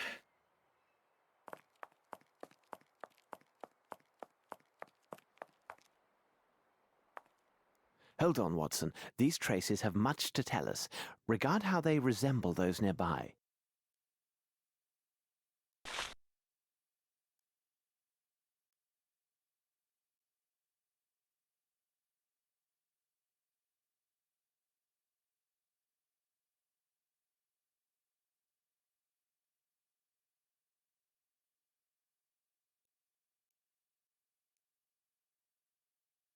The right shoe is missing a nail. Ah, Watson, our case would have been better served if I had applied the intelligence God granted me. If you ever have a mind to chronicle this adventure, I fear your readers will be much disappointed. I should have examined that area of the warehouses with more care, because this footstep is similar to those found at Stennick's. We have only to follow to learn where they lead. Hold on, Watson. The size is undoubtedly 7. The shoes are also hard-soled.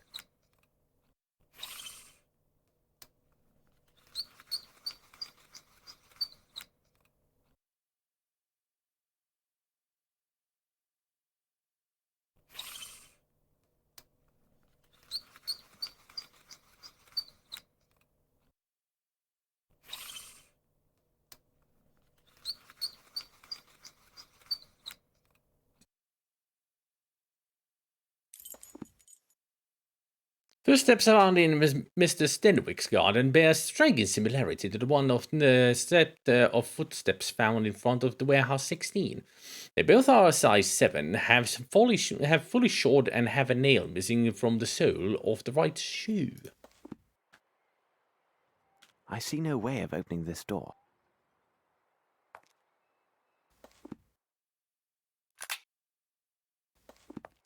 Ah, a key. Another footstep. The hunt is on, Watson. Bravo, Holmes. The game is literally afoot now.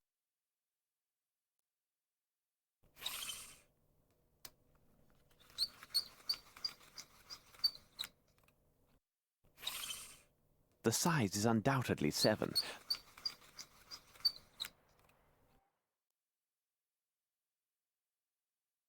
The right shoe is missing a nail.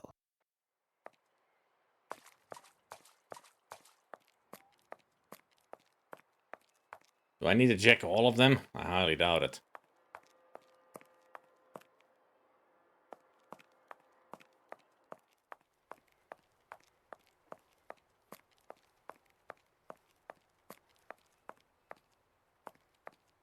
I need something.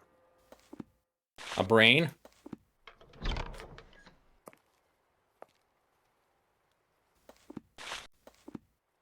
Here is a tab. This one is less damaged. Black Edelweiss, 1896, 1611.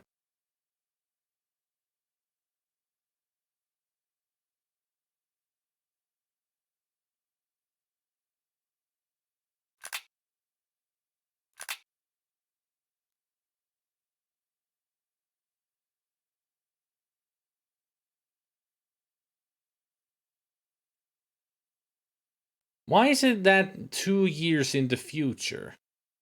Excellent. We now know the source of these illicit goods. Watson, we shall now return to Baker Street. There is much to be done. Apparently we're leaving.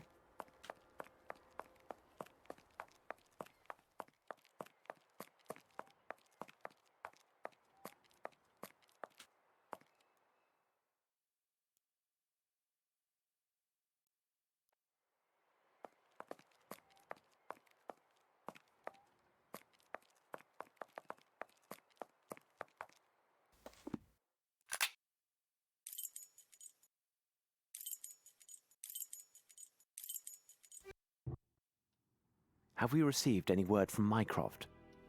It seems to me there is a letter on the table for you. Perhaps it is from Mycroft. We shall see.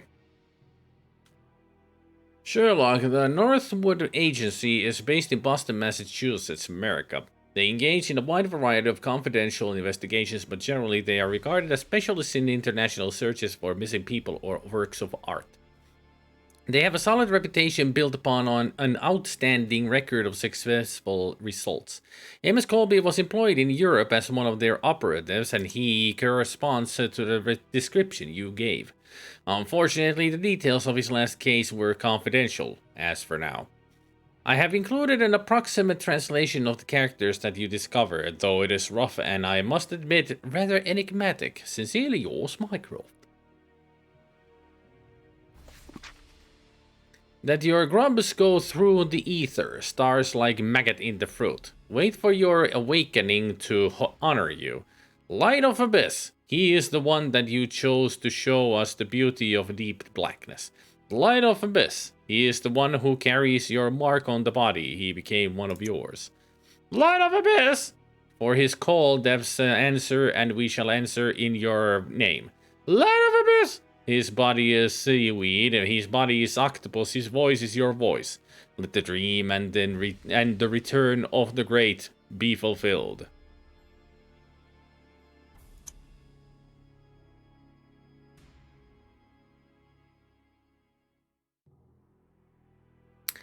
I mean, that is Light of the Abyss is Fatang and all that. And the return of the great be fulfilled. Cthulhu, sorry. Sudden cough. Cthulhu.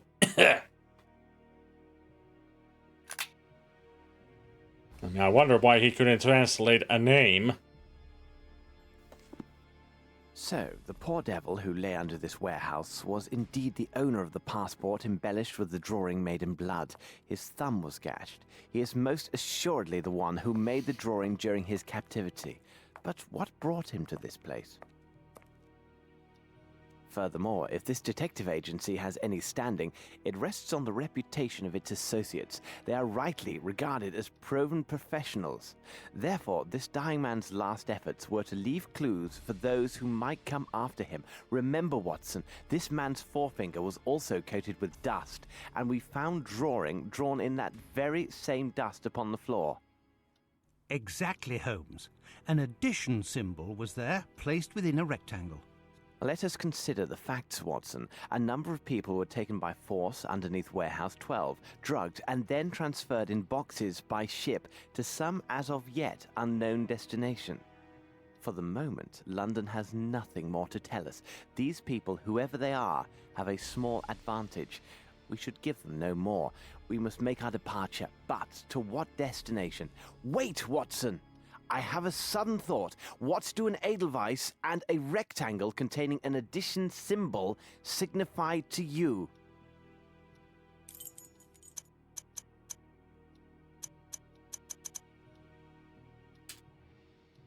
Switzerland, of course. Watson, we shall divide our tasks. I shall report the particulars of Mr. Colby's death, as this affair requires the utmost in tact and discretion.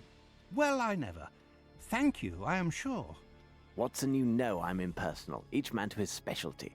I rely on you to book passage for 2 to the continent immediately. And, Watson, see what you can learn of an institute called the Black Edelweiss and determine if it is located in Switzerland. If this place can be found, I believe it holds the answers that we seek. Now, hurry, man. The game is on. The game is on. It is. I mean, otherwise we wouldn't be playing it.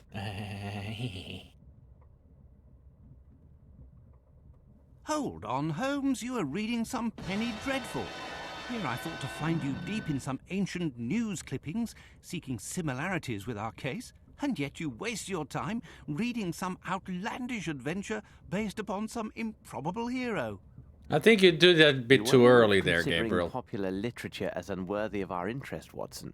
Besides, am I not myself considered by some of your readers as an improbable hero living out outlandish adventures? Yes, you are. Holmes, you go too far.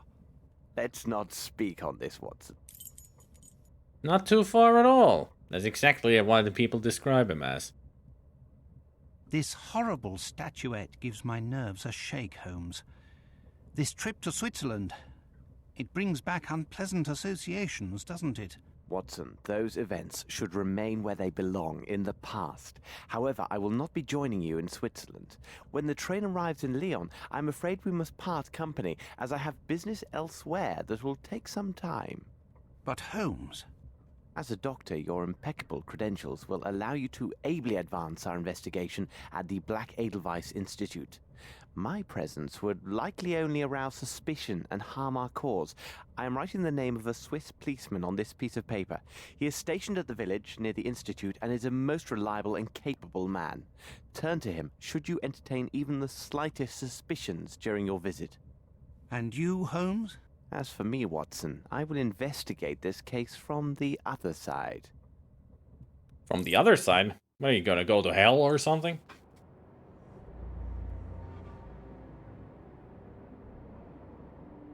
That is the most beautiful water I've ever seen. Institut. Black Edelweiss. Why are there so many typos in this game too? Like there were so many typos, so much English in freaking Dune. Keep your wits about you, Watson. Should you witness anything out of we've been playing a lot of games with lots of typos, haven't we? Go immediately to the The Phoenix Wright had lots of typos. Bilger. I know him. He's a trustworthy fellow and has been informed of your presence in his district. He should prove to be an able ally. He shouldn't call on McQueen and Dooley. They're the best when it comes to the dark side.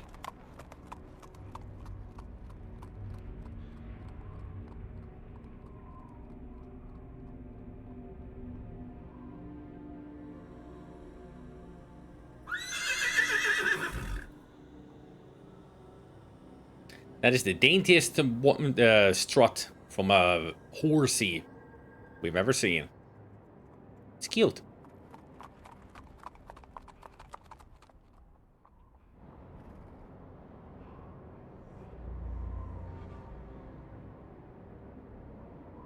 Here now, this is hardly reassuring. Coachman, wait for me here. And they are both completely still. They couldn't even put some animation on them. They're not moving, not even an inch. Flick your tail, something. I think they died. F's in the chat for the horse and the coachman, because apparently they died.